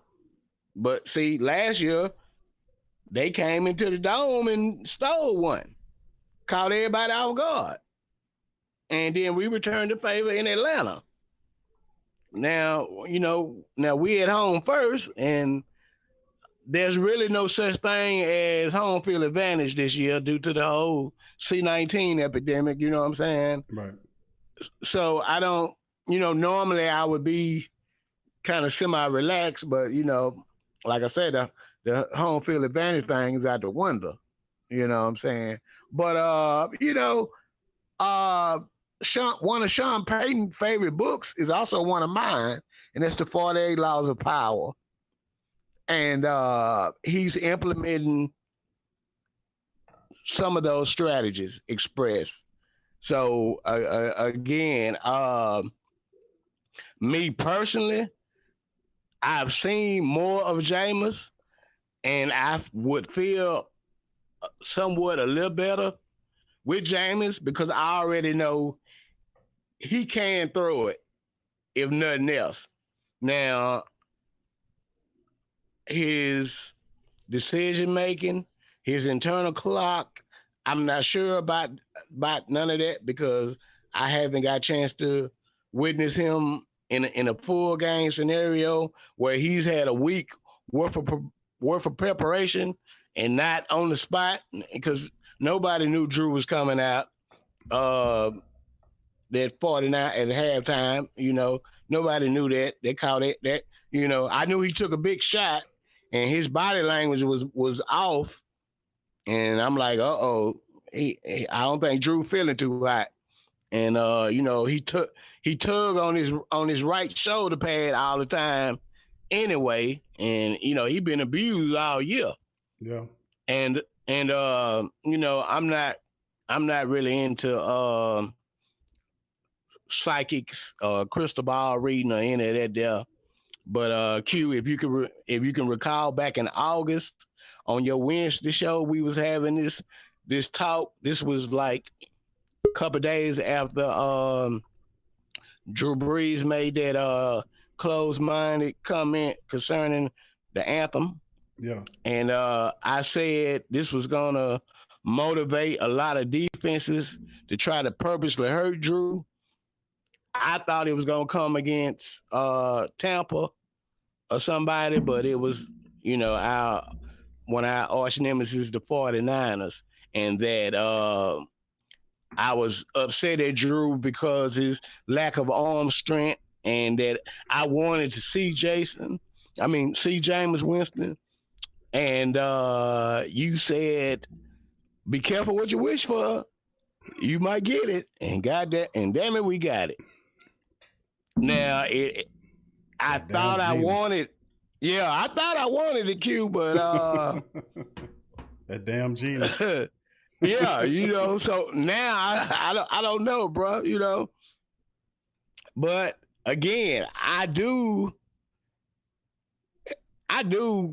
see us beating the Falcons twice, the Denver Broncos in their high altitude, and the plucked Eagles.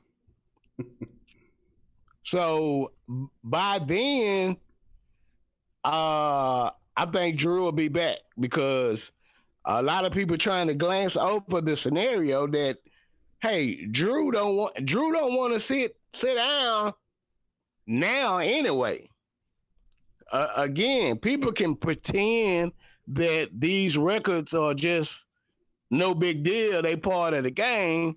Drew is one of the most fierce competitors I know of. And for him to let Brady supersede him in touchdowns, then pass him in yardage, and he already has more touchdowns, Drew ain't going. I don't think he's going to go out like that. So I think he on IR, which going to give him at least 3 out, but you can look for him for that Eagles game. You can believe that. Yeah, you might have a point there, Brother Fred. I had him coming back before the Kansas City game. I know he wanted to be in there, but you never know. 4 games, I know they're telling him at least 3 weeks, and I know how Drew thinks that he'll try to get back there within 4. It's a tough thing, man. And I say keep him out at least 5 games, and then when he get in there, put him on a flak jacket heavy enough to stop bullets, because the reality at the end of the day, man, is that he can't take no more hits, man. They got to make sure they protect him wholeheartedly when he comes back. That's true.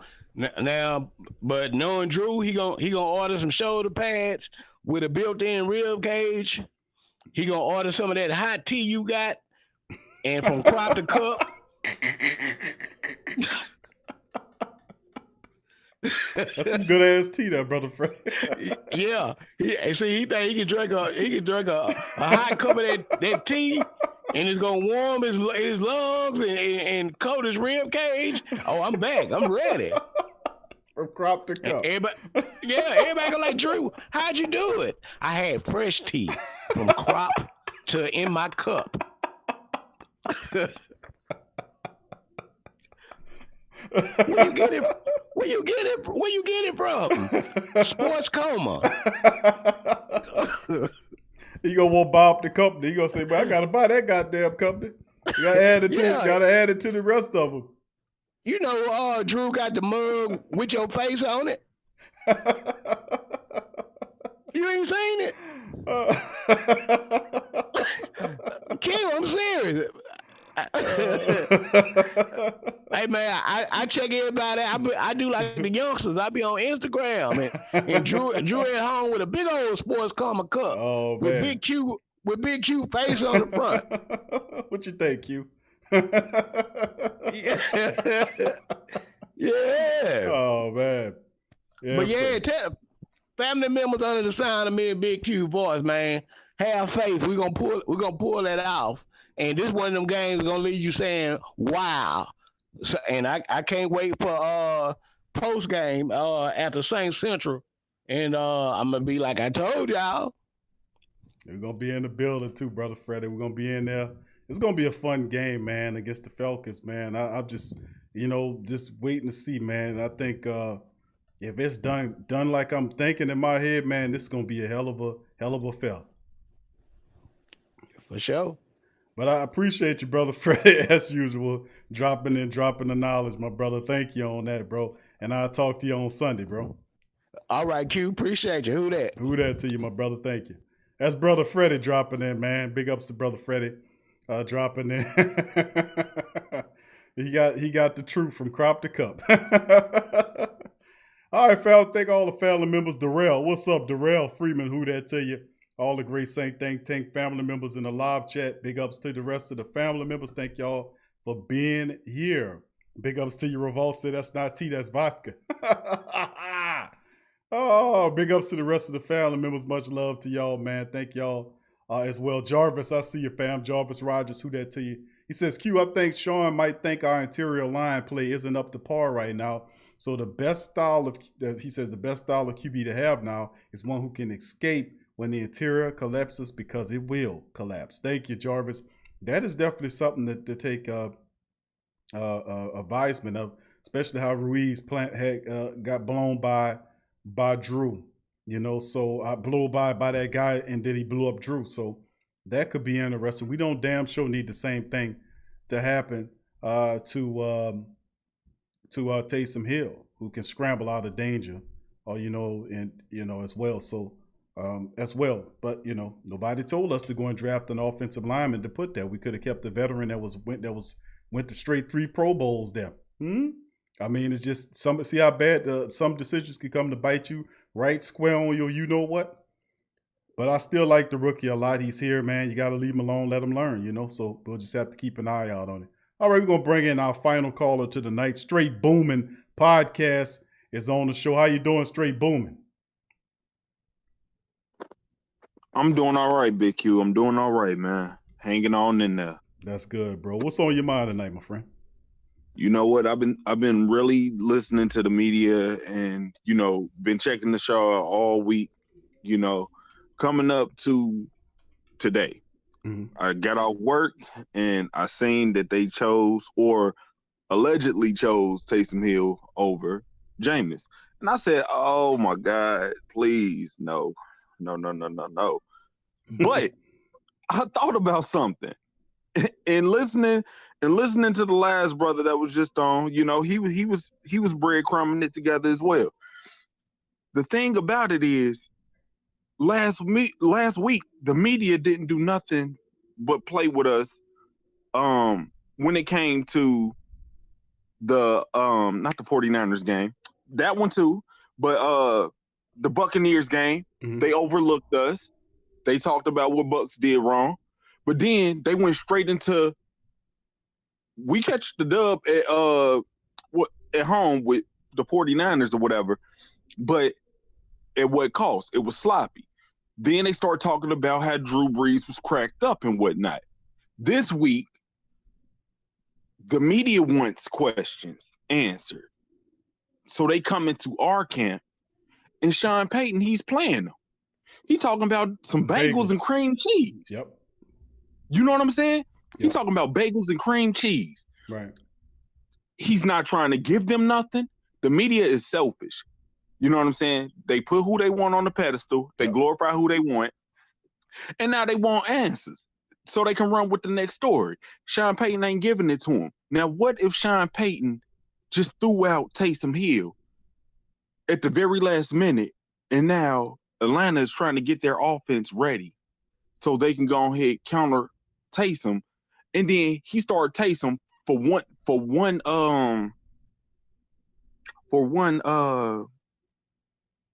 play, and then throw Jameis in there for the whole game, or like switch it out, vice versa. It's confusing them. I instantly thought about how the Titans outsmarted what was that team last year in the playoff?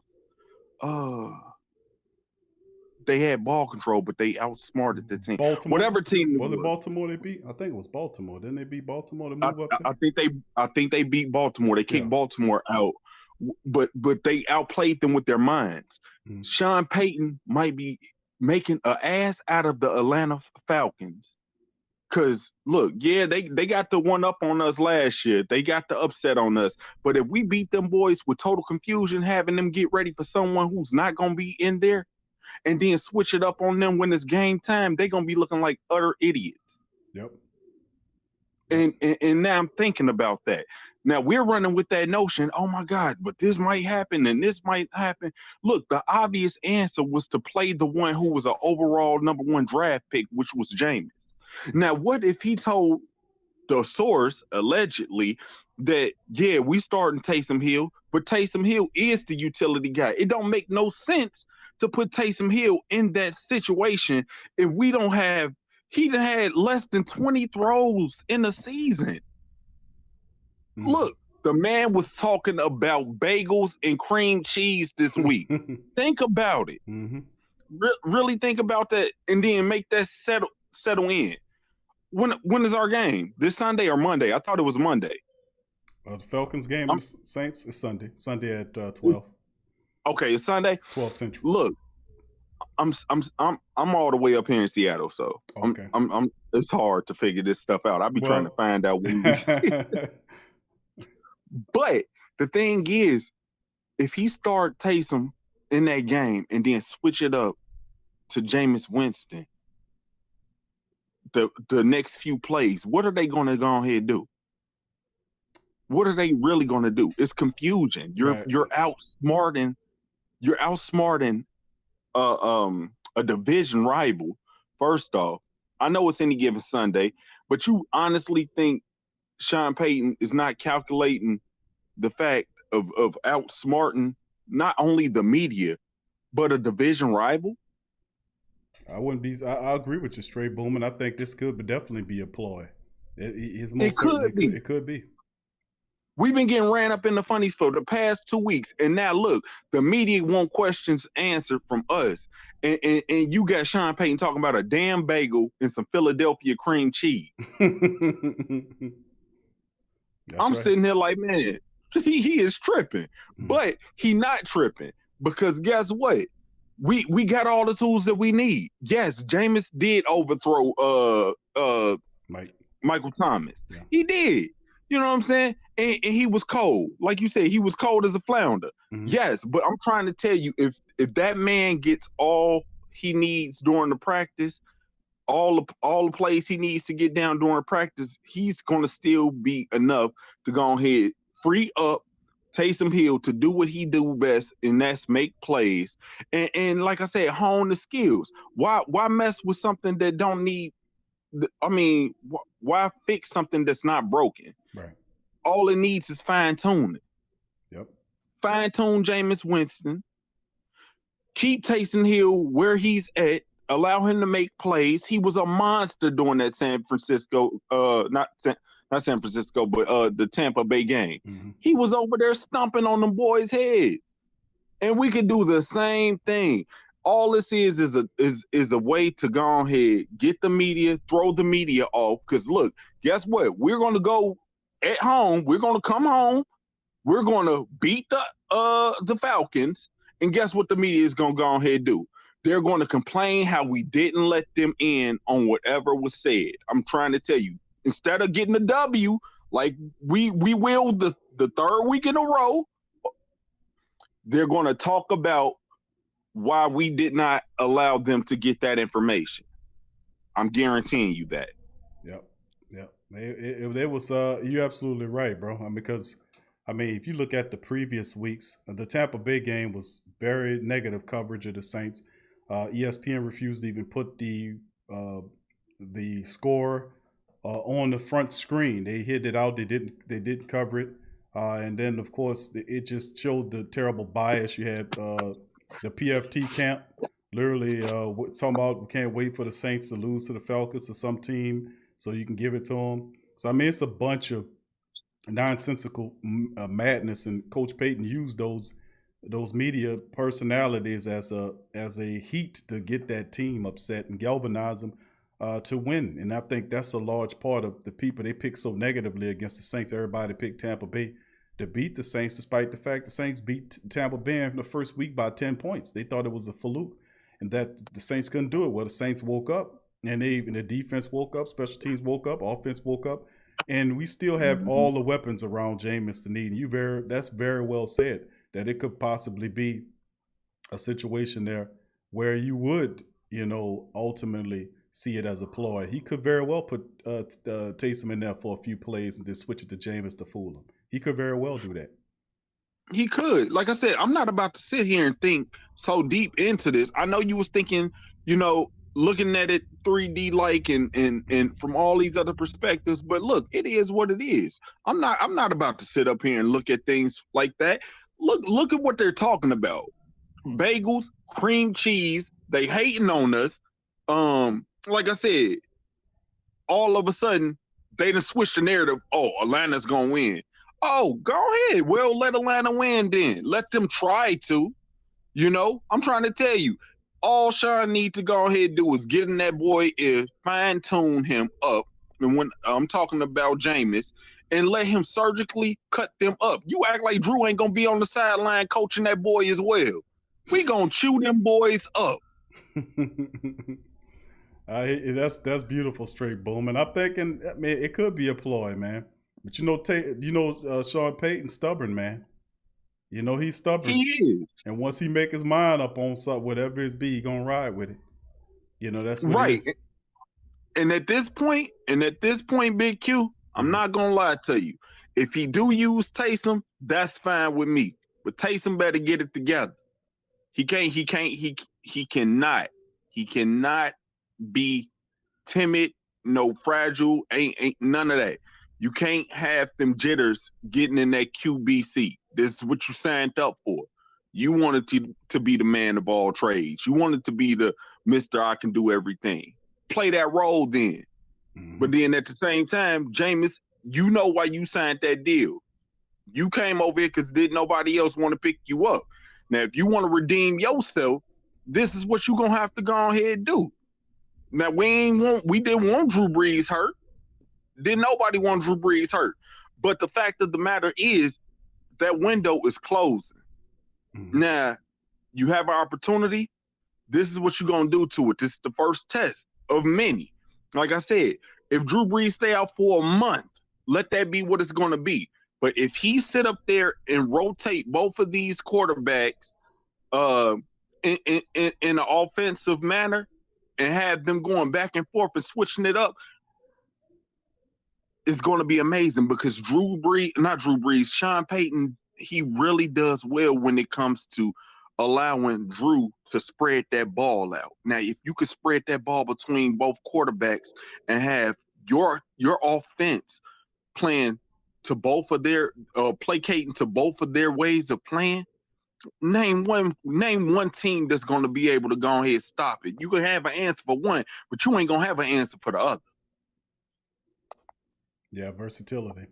I see it, but we'll see how it shakes, bro. It's going to be interesting. A lot of reports saying that you're right. He could have been some misdirection there because you would think that you would go with the experienced guy, but then again, Sean Payton has been saying a lot of stuff about Taysom Hill, and it would look pretty hypocritical if he didn't, if he didn't at least try to use him as a quarterback after decided to pay $16 million. So we'll see how it shakes. I see your vantage point straight booming, bro. I'm gonna give you the last word before I move on to the final call. I'm gonna see if I can sneak Iceman in there quickly. But you go ahead and make the last point straight booming. And look, I'm gonna be honest with you. Sean Payton do have a personality. He do have a sense of humor. You know it, and I know it. When he trying to stick it to somebody, it don't matter who it is. He trying to stick it to. He'll make a point, even if he got to go down losing. You know what I'm saying? Sean Payton, he likes to prove a point. This time he might be trying to prove a point to the media. This time he might because we're not even looking at Atlanta. We're looking at how the media run us up in the funnies. And look, he want to be funny with them and talk about bagels and cream cheese. You know what I'm saying? And then slam the media after we get this W. I'm all with it. All right, Big Q. That's all I want to say. Who that? Thank you, my brother. Appreciate you chiming in, and be safe up there in Seattle. Who that? Yeah. All right. We're going to bring in Iceman. Going to bring the Iceman in right quick. Iceman, what's going on, fam? You on there? Yo, can you hear me? Can you hear me? Loud and clear, my brother. You the last caller, bro. I got a few minutes left. I'm going to sneak you in there. I hate to rush you, but we toward the back end of the show, bro. So go ahead. The floor is yours, my friend. I got you. Man, listen, all I'm going to say is I'm not really that worried about Taysom starting.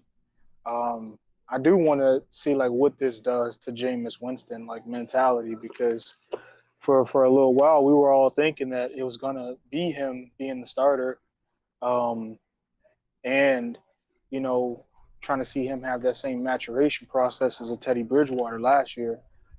So it's gonna be kind of weird to see Taysom starting, because for real, we haven't really seen Taysom at quarterback really in the game that often at all. So we don't have like a body of work that we could go off of or place it off of like how we do with Jameis. But this is about Sean Payton. Like, don't let this go unnoticed, family. Like, we gotta keep it 100. It matters what Sean Payton puts Taysom Hill in a position to succeed. And how you do that is by exactly what you did with Teddy Bridgewater. Give him the running game, allow him to get a rhythm early with the slants and stuff like that, and just allow him to, build a chemistry, which he should already kind of have with Michael Thomas and AK and everybody else. So I'm totally fine with Taysom being the starter, because I feel like he has dimensions to his game that Jameis doesn't have.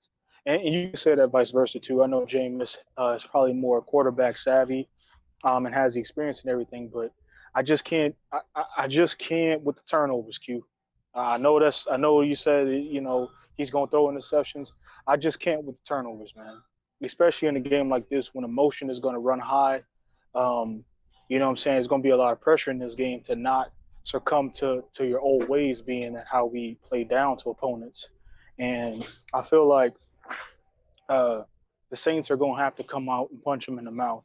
And I feel like Taysom is the best person to do that, because he is the punch him in the mouth. Like when the Saints are playing like rough and rugged, it normally involves Taysom Hill running all over the DBs, getting the team excited. This dude is an electric. He's a lightning bolt. You know what I'm saying? This dude is a lightning bolt for the team. So I ain't gonna take up all the time. I just wanted to come on here and tell y'all that real quick, that I think we're gonna be all right with Taysom. I want to see his development as a quarterback, and I want to see like what he does in this game. Because I feel like it's kind of a damn if you do, damn if you don't situation. Because that's how we lost Teddy Bridgewater. If Jameis come in and play well, we could be without a quarterback again next season. You know what I'm saying? So I think Sean kind of is kind of saving Jameis. This is just my little conspiracy hat, and then I'm gonna get off the line. I think that Sean is trying to play Taysom because he doesn't want to do the same thing with Bridgewater, where Bridgewater plays so well that he priced himself out the building. If Jameis is really the guy like how everybody think he is, then that's the only thing that makes sense to me, is that you're trying to stash him so no one can, see him play or whatever. And then you could have him available to you next year if Drew decides to walk away. That's the only thing that makes sense to me. I'll leave y'all with that. That's just my little conspiracy hat or whatever. But I want to know what you think about that, Big Q. Now, thanks for taking my call, man. Thank you, Iceman. Who that to you, my brother? And we'll talk to you later on the Sunday broadcast, my brother. All right, who that, brother? Thank you. Iceman is dropping the knowledge, but yeah, it's interesting. I hadn't looked at it that way, you know. Sean Payton, it could be just like Straight Boomin would say. It could be a ploy because I've known Sean Payton to run ploys and do stuff like that. He's not really happy with the media. We aren't all because the national media is not for us. They've chosen the favorite and they know, and we know this. That's why we really don't. I've been really kind of promoting a lot of family members to unsubscribe to their channels and and depower them, defund them, so to speak, by way of unsubscribing and literally blocking them out. But as far as what you were saying about them stashing it, Jameis Winston is a talent. He does have the ability, and you'll see development from Jameis. I think it'll take some time to get that development, but I think if you look at if things are really fair, like you would in the world of the Saints, Taysom Hill been here for 3 or 4 years now. He's been the quarterback. He's done everything the coach asked him to be. He's kept telling him, listen, I'm a quarterback. I do whatever you want, but just remember I'm a quarterback. And then, of course, last year when Drew went down, they went to Teddy Bridgewater. And that was something that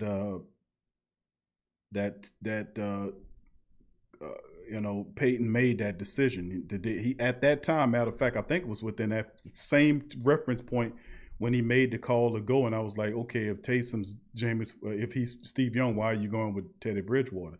But he made the call. He's not doing that this time. He said that he begged Drew to come back this year because he felt like Taysom needed more time at the QB position. And I remember saying at the time that don't make no sense because you're not going to be using him as a quarterback. You know, he needs to be in with the quarterbacks getting that playbook. And I do think Jameis Winston, to a degree, Taysom Hill, to a degree, has a photographic memory. He must, because everything he's doing, whether he's playing wide receiver or running back, tight end, or special teams, he goes out there and make plays from wherever it is. I mean, he impacts the game, and you can't do that unless you know what you're doing. You're not luckily doing that all over the field. You know what you're doing. You know, so this is an opportunity for Sean Payton to say, you know what, we are 7-2. We won several games in a row. Now is an opportunity for us to see what, I seen Jameis last week, and in halftime duty, his audition didn't look too that good to me. Let me see what Taysom's going to do if that is indeed the truth, And the report said that he's going to start the whole game. In practice, they can't deny the fact that he's been getting all of the reps in the entire week leading up to this game, so they can't take that away. And usually when you give the guy the reps, he's going to get the play time, and that he'll be in there the majority of the time, according to those reports, who are pretty credible people, Adam Schefter amongst them. So, it's interesting, but stashing them for money, I don't know. I just think Sean Payton, if it's true, he's seen something. He's seen a mini audition of Jameis in that matchup against the 49ers in the second half, and now he's trying to see what Taysom can do. Let's see what Taysom can do. Taysom been here in this Saints system for several seasons. I told this kid that he was Steve Young. We paid him $16 million, right? Let's see what he can do now that he got the money. It might have been a different affair if he didn't have the money. You know what I mean? But they paying him the money, and usually when you pay somebody that money, all that go out the window. We got to see if this guy is the future of the team. We got a supreme opportunity. Drew's going to be out 4 to 5 weeks. Let's see what Taysom can do for us, and he's going to get in there an opportunity to play.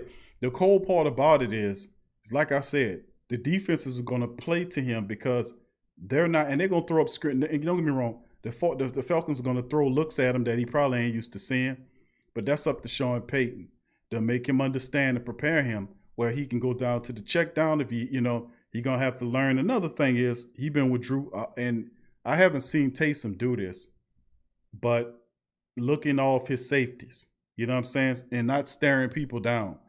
And, because that's what Drew do. Drew does it so well. he stares guys down and then goes to the other side of the field. He totally fools the safeties with it. He'll stare, so he'll look around, he'll go through the progressions, he'll go back there, he'll stare the guy down, pump fake over there, look like he's looking, and then go to the other side and throw to that guy. Does it all the time. Does it better than anybody in the NFL. If Taysom can pick that up, to move the safeties with your eye, so to speak, and he should be fine. But don't stare down the guys. You know what I'm saying? That stuff, I guess, will come with him getting more reps. But I'm not expecting Taysom Hill to throw no more than 20 attempts. Actually, between 15 to 20 attempts in the matchup. And the win could be 170 yards with 2 touchdowns throwing and 50, 60 yards rushing with a score there. I mean, this could be a little something different in terms of how they get it. Plus, you add the running attack with it. You know, it could be something else. But the Falcons defensively is going to give Taysom Hill an opportunity to beat them. That's because they're going to play for the Saints run. They're going to play, let's stop the run and force that guy to beat us. We don't think that guy could beat us. And Taysom, all the thing he has to do, it sounds simple, is just make the throws. Can Taysom make the throws? That is the thing. And I think he can. You got to get him in rhythm and all that other stuff, the intangibles of filling the pocket presence around you to know when to get out. Making smart moves like throwing the ball away when you don't see something there and not taking a sack to create a 3rd and long or a 2nd and long or create a situation where you keep your team from out of getting a field goal or some points. You see what I'm saying? Also knowing when to take off, when to throw the ball, going through the progressions, you know, looking off wide receivers, to having an internal clock in your head to know 1 Mississippi, 2 Mississippi, 3 Mississippi. And then if you don't see something, dump it down, check it down to Kamara or go and get on your horse and then slide. Don't run into nobody. Let that be another sticking point.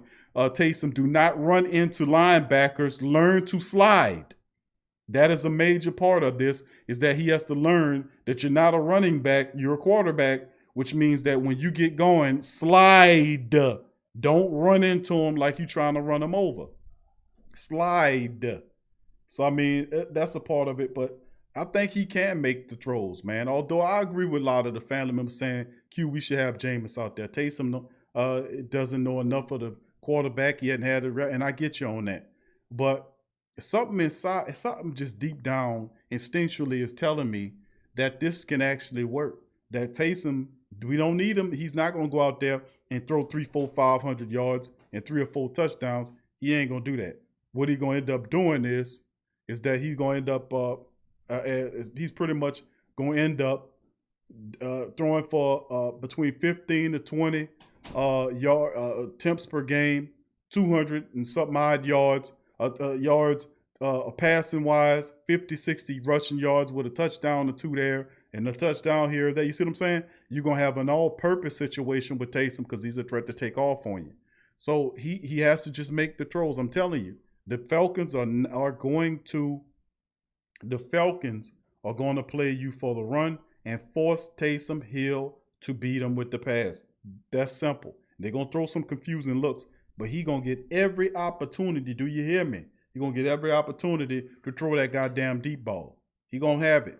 Now, like I said, we're going to see how it shakes up, man. But it's crazy enough to work. I'm telling you. We know he's a gambler, but I'm telling you guys, it's crazy. I hear you, Revolt don't like it. Revolt been throwing thumbs down, and I see the rest of the family members, they don't like it.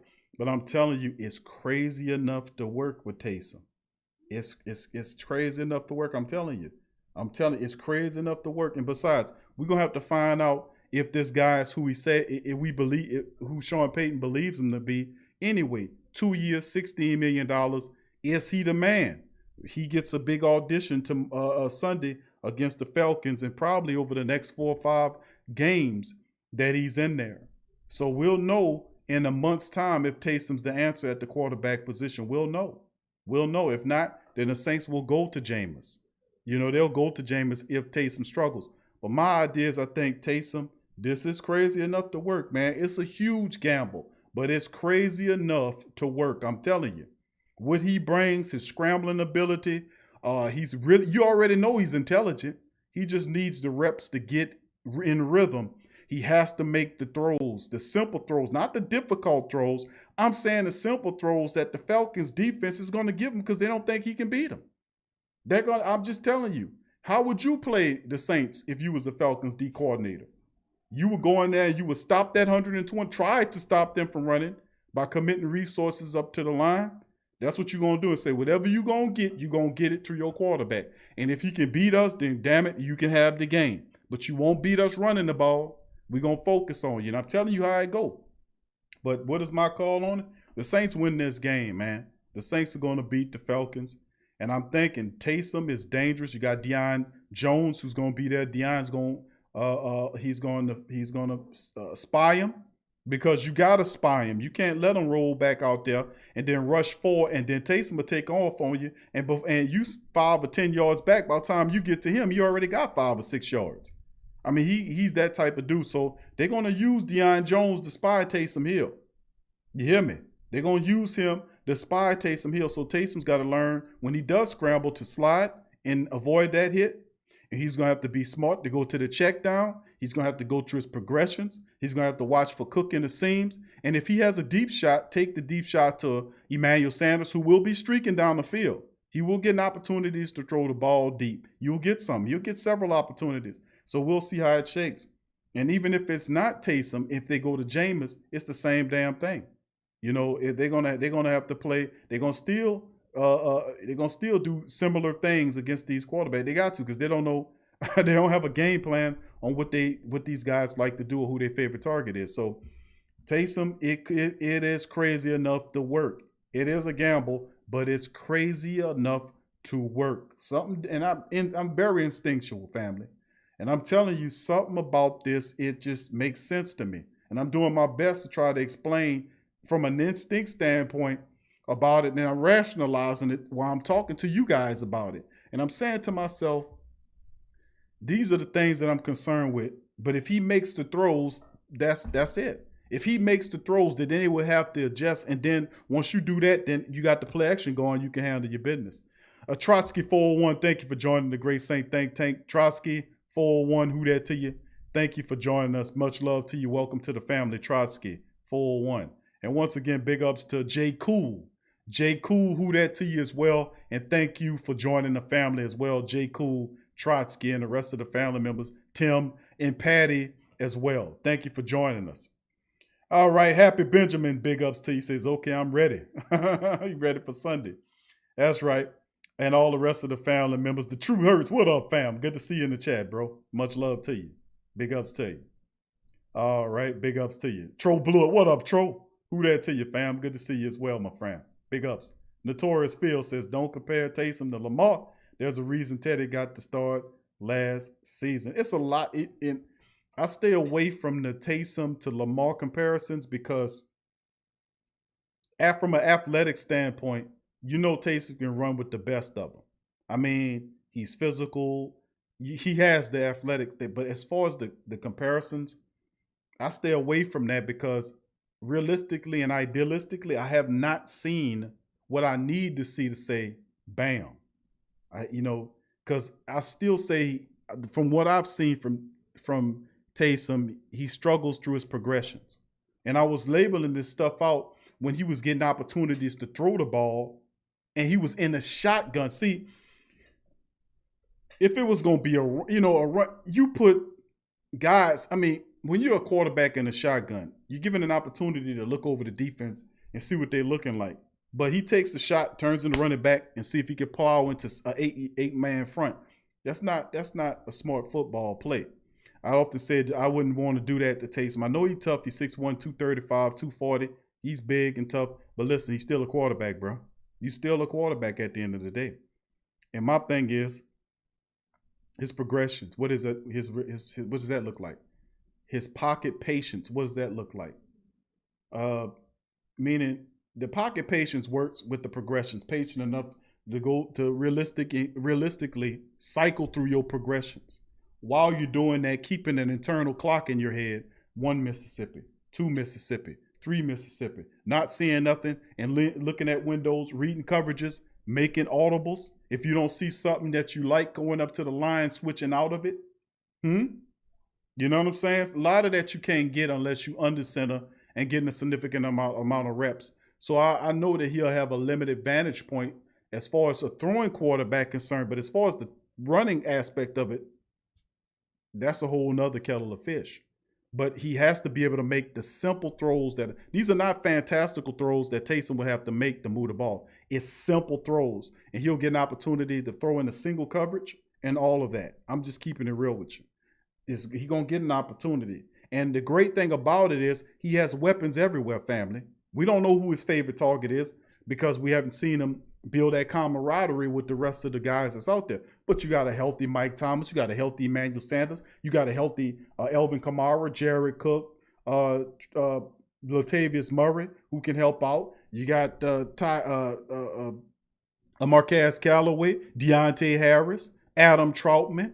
You got guys out there. You got the full covenant of wide receivers, tight ends, running back weapons that you would need as a quarterback to have success. So it's not like Drew left him with an empty refrigerator. The refrigerator full of every goddamn thing you want. They got vegetables in there. They got fruit in there. They got all kind of shit up in there. Drew ain't eating left the refrigerator with nothing but just a little squig of milk and some orange juice, some bad orange juice.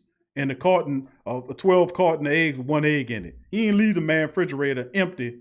He left a full refrigerator of food available, and Taysom just up in there looking at the buffet. Man, look, all this good food up in here. That's all. That's the best way I can place it. But listen, family, we got to the end, so big ups to the rest of the family members as well. Greg CT, big ups, and the rest of the family members. Listen, we going to be all right, bro. Remember, this team wins not just with Jameis. The team wins because they play as a team. Remember the same thing that happened last year when Drew went out for those games. What happened? The defense stepped up, the offense stepped up, and special teams stepped up. They all stepped up and stepped out. And remember, some of those games, they didn't have Alvin Kamara. They beat teams without Kamara when Latavius is in there. This is a better team all the way around than what they had last year. This team will adjust to whatever they got to do. Plus, they still playing pissed off because everybody keep thinking that the Falcons are going to beat the Saints because Drew Brees ain't there. They keep forgetting that you got you got Kamara in every goddamn body. And they still talk about blood in the water, blood in the water, blood in the water. What kind of foolishness is this? Blood in the water? Because Drew is not there, we'll see who's blood in the water Sunday at Sunday at 3 o'clock. And all them Falcon people talk about blood in the water, blood in the water. You gonna bring your ass here if I don't know if my heavy-handed moderators done ran them off. Because we respectable, but it's a point that they'll hammer you. I started seeing deleted messages. I didn't know what was going on. I'm sitting up here talking and breaking shit down and talking to people. So I try to span in and try to be as multifaceted as I can. But I be seeing deleted message everywhere. I say somebody got hit. Somebody got their ass knocked off in the chat. My heavy-handed moderators is an army of them, and they're not going to play with you, brother. Let me tell you. They're respectable, and they say, they even give you a warning. They'll give fire one across the bow and say, hey, man, you too close. You too close. Next one going in the ship, and your ass going to the bottom of the ocean. And so they'll knock them off every time. So big ups to the rest of the family members, man. Thank y'all for joining us on this original Hot Boy 504. Big ups to you, fam. Tess, good to see you, Tess. Much love, baby. Greg CTC, I see you, fam. Much love to you. And all the great Saint Think Tank Gundam and all of them. School says Q Kev got 21 sacks today. Jim Kev, man, he it's almost like playing with Jim Kev on Call of Duty or something, man. He the sniper hiding at the top of the building, picking everybody apart. Oh, you got 21 kills. Oh, all right. Gundam says 42-14. Thank you, Gundam. Pelicans Nola, what's up, fam? He says Dirty Bird for Thanksgiving. Thank you, bro. Big ups to you. All right. Yeah, we got this, man. No doubt about it. I know a lot of family members saying, I know Revolt. I can't change Revolt's mind, bro. Revolt, I won't hear from you on the Sunday, the pregame show, bro. Remember, and to all the family members in the chat, before we go, I just want to let everybody know that we next time you see the show, it'll be on Sundays. It'll be the TSC Virtual Tailgate pregame show, which starts an hour and a half to 2 hours before the actual game itself. So you can chime in on the pregame, still give your keys to victory, scores, what you think's going to happen, and then we'll go into the game. Then that show will end, and then we'll start the in-game stream show, which is the difference. And then we'll have the post game as we usually do. So all that together is called Saint Central. And we rebranding it because all day the Sports Coma going to be in the building, baby. That's right. For the pregame, in-game, and after game, the Sports Coma in the building. We call it Saint Central. We're going to be in the building. So big ups. I just wanted to let the family members know who didn't know that, man. And also feel free, family, as well, to visit the Pro Shop. Remember, all of the Quintero, who that to you, bro? Quintero Jackson, who that to you, says Big Q, who that, man? What do you think about them signing Trevor Siemian? Trevor Siemian. I wouldn't be surprised. Well, listen, I like JT Barrett, bro. But, you know, Trevor Siemian does have, he does have some pluses, man. And that was just done like an hour ago. They made it official. And I was looking for JT. Saints say Trevor Siemian's the man. I'm looking at it right now. With Saints, Drew Brees on injury reserve, Saints went for enter Trevor Siemian. Saints signed Siemian from the Tennessee practice squad. So I mean, he's on the active roster. 7th-round pick of the Broncos in 2015. Siemian became starter after Peyton Manning retired. Brock Osweiler signed with the Texans. After 2 years, Siemian was traded to the Vikings. He spent 2019 as a backup. He has 25 starts, a record of 13-12. He'll be the third quarterback behind Taysom and Jameis. And I like JT Barrett, but Trevor Siemian is one of them type of dudes, man, that a guy like Payton would actually like, man, to be honest with you. He one of them type of dudes, bro, that you bring in here, and he's one of those, what I want to call it, one of those guys that nobody give a damn about. He's invisible, but he gets in there and make a play for you. You know what I'm saying? But you can't rely on him for a long period of time. But he's lightning in a bottle for a short period of time before he burn out. You see what I'm saying? He almost like one of them old roaming fireworks. You know, you light it up and shit starts spewing and spitting everywhere, and then it burn out fast. That's what Trevor Siemian is. But that's just how he goes. Not a bad pickup, although I would like to have JT Barrett, a guy that has some experience. But Trevor Siemian it is. Sean Payton picks Trevor Siemian. Remember, he's added to the active roster. When you sign somebody that, well, anyway, we're going to talk about that on Sunday. But yeah, Trevor Siemian is the dude, not JT Barrett. So very interesting. We'll keep an eye on it. But feel free to go to the Pro Shop, fam. 2 rushes, first down. 2 rushes, first down. New shirt available. Men, women, children, everybody, all kind of sizes. Remember, when you go to the Pro Shop and get gear, we got over 60 design shirts, coffee mugs, hundreds of dozens of products. Seriously. And bunch of stuff in there, from coffee mugs, smartphone cover case, stickers, bed linen, all kind of stuff. Socks, yoga pants is going on. Hats is going on in the Pro Shops. Feel free to go to the link below. Check it out. And all the whatever you buy helps the platform. And everything that you give goes back into the platform to keep it going powerful. That's what we're doing in-game. Notice the progression of the show moving forward from 3 shows a week it was to shows every day, including the Patreon on Tuesday 6. Only time we don't broadcast on Saturday. And of course, on Sundays is now Saint Central. Went from just pregame, postgame, used to just be postgame, then pregame, now in-game. That's because of you. Which you're powering up, all that goes back into the platform, and it helps us out in a major capacity. You can turn it on and say much love to the fam. And also feel free to go to Spreaker.com/The Sports Coma. This is Pro Radio. The link is in the chat. The link is in the description section below for Pro Radio. You can listen to the Sports Coma, Pelican Post Game Report, Ring Kings Box, and Tough Tiger Talks. All shows that's available on the Pro Media Network. And you can get these channels on YouTube as well. But Pro Radio has all those shows in the audio format, going all the way back. Old shows, new shows is all available at Pro Radio. Get in the description section for the link. If you like what we're going and you like doing what we're doing and you believe in what we're doing, feel free to join our Patreon. You can start off, it's just $1 a month. $1 a month helps out. $1 a month. What we do with $1, you know, seriously. But $1 a month, we turn it into something. It means something, and it helps build the platform to make it stronger and stronger and stronger. Go to patreon.com/the Pro Media Network. See what option that fits you. You know, this is strictly from the heart. And when you sign up to become a Patreon member, what ends up happening is you get access to TSC Q&A Live, which is what we do on Tuesday at 6 p.m. It's a 3-hour show only for our Patreon and YouTube family members. And then also On Q with Big Q. It has over 10 shows which we talk about news, notes, and stuff like that, the real deal stuff. All that's available on Patreon when you sign up. So I'd like to give a big shout out to all the family members. Thank y'all for joining us.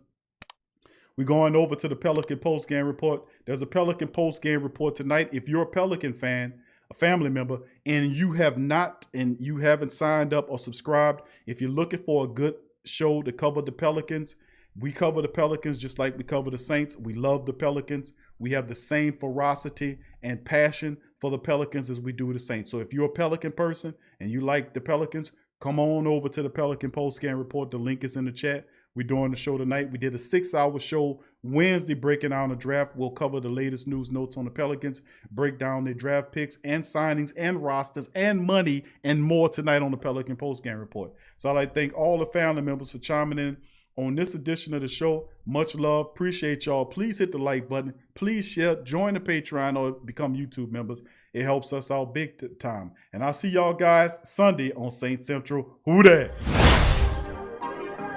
Yeah. Well, all right. Like you always say, welcome, welcome, welcome. #1 sports talking D. We ain't like the Falcons. We won't blow the lead. Look, all we talk is who that? Who got cut and who back? Rookies and the vets. Players you should look at. It's the sports coma. You don't wanna miss it. Got the pre-game party, post-game statistics. Get a visit from Sway, maybe DC or 5. It's the hottest thing smoking, Big Q and the guys. Go to YouTube Live, make sure you subscribe. Interviews inside the Saints locker room high. Talk to Drew, Jordan, Zach, Payton, New Orleans, who that nation? Best believe when I say we bleed gold and black. Ain't a miracle or rivalry could ever hold us back. No, Beastquake, Bounty Gate, let the truth be told. It's the sports coma, all we know is say Super Bowl.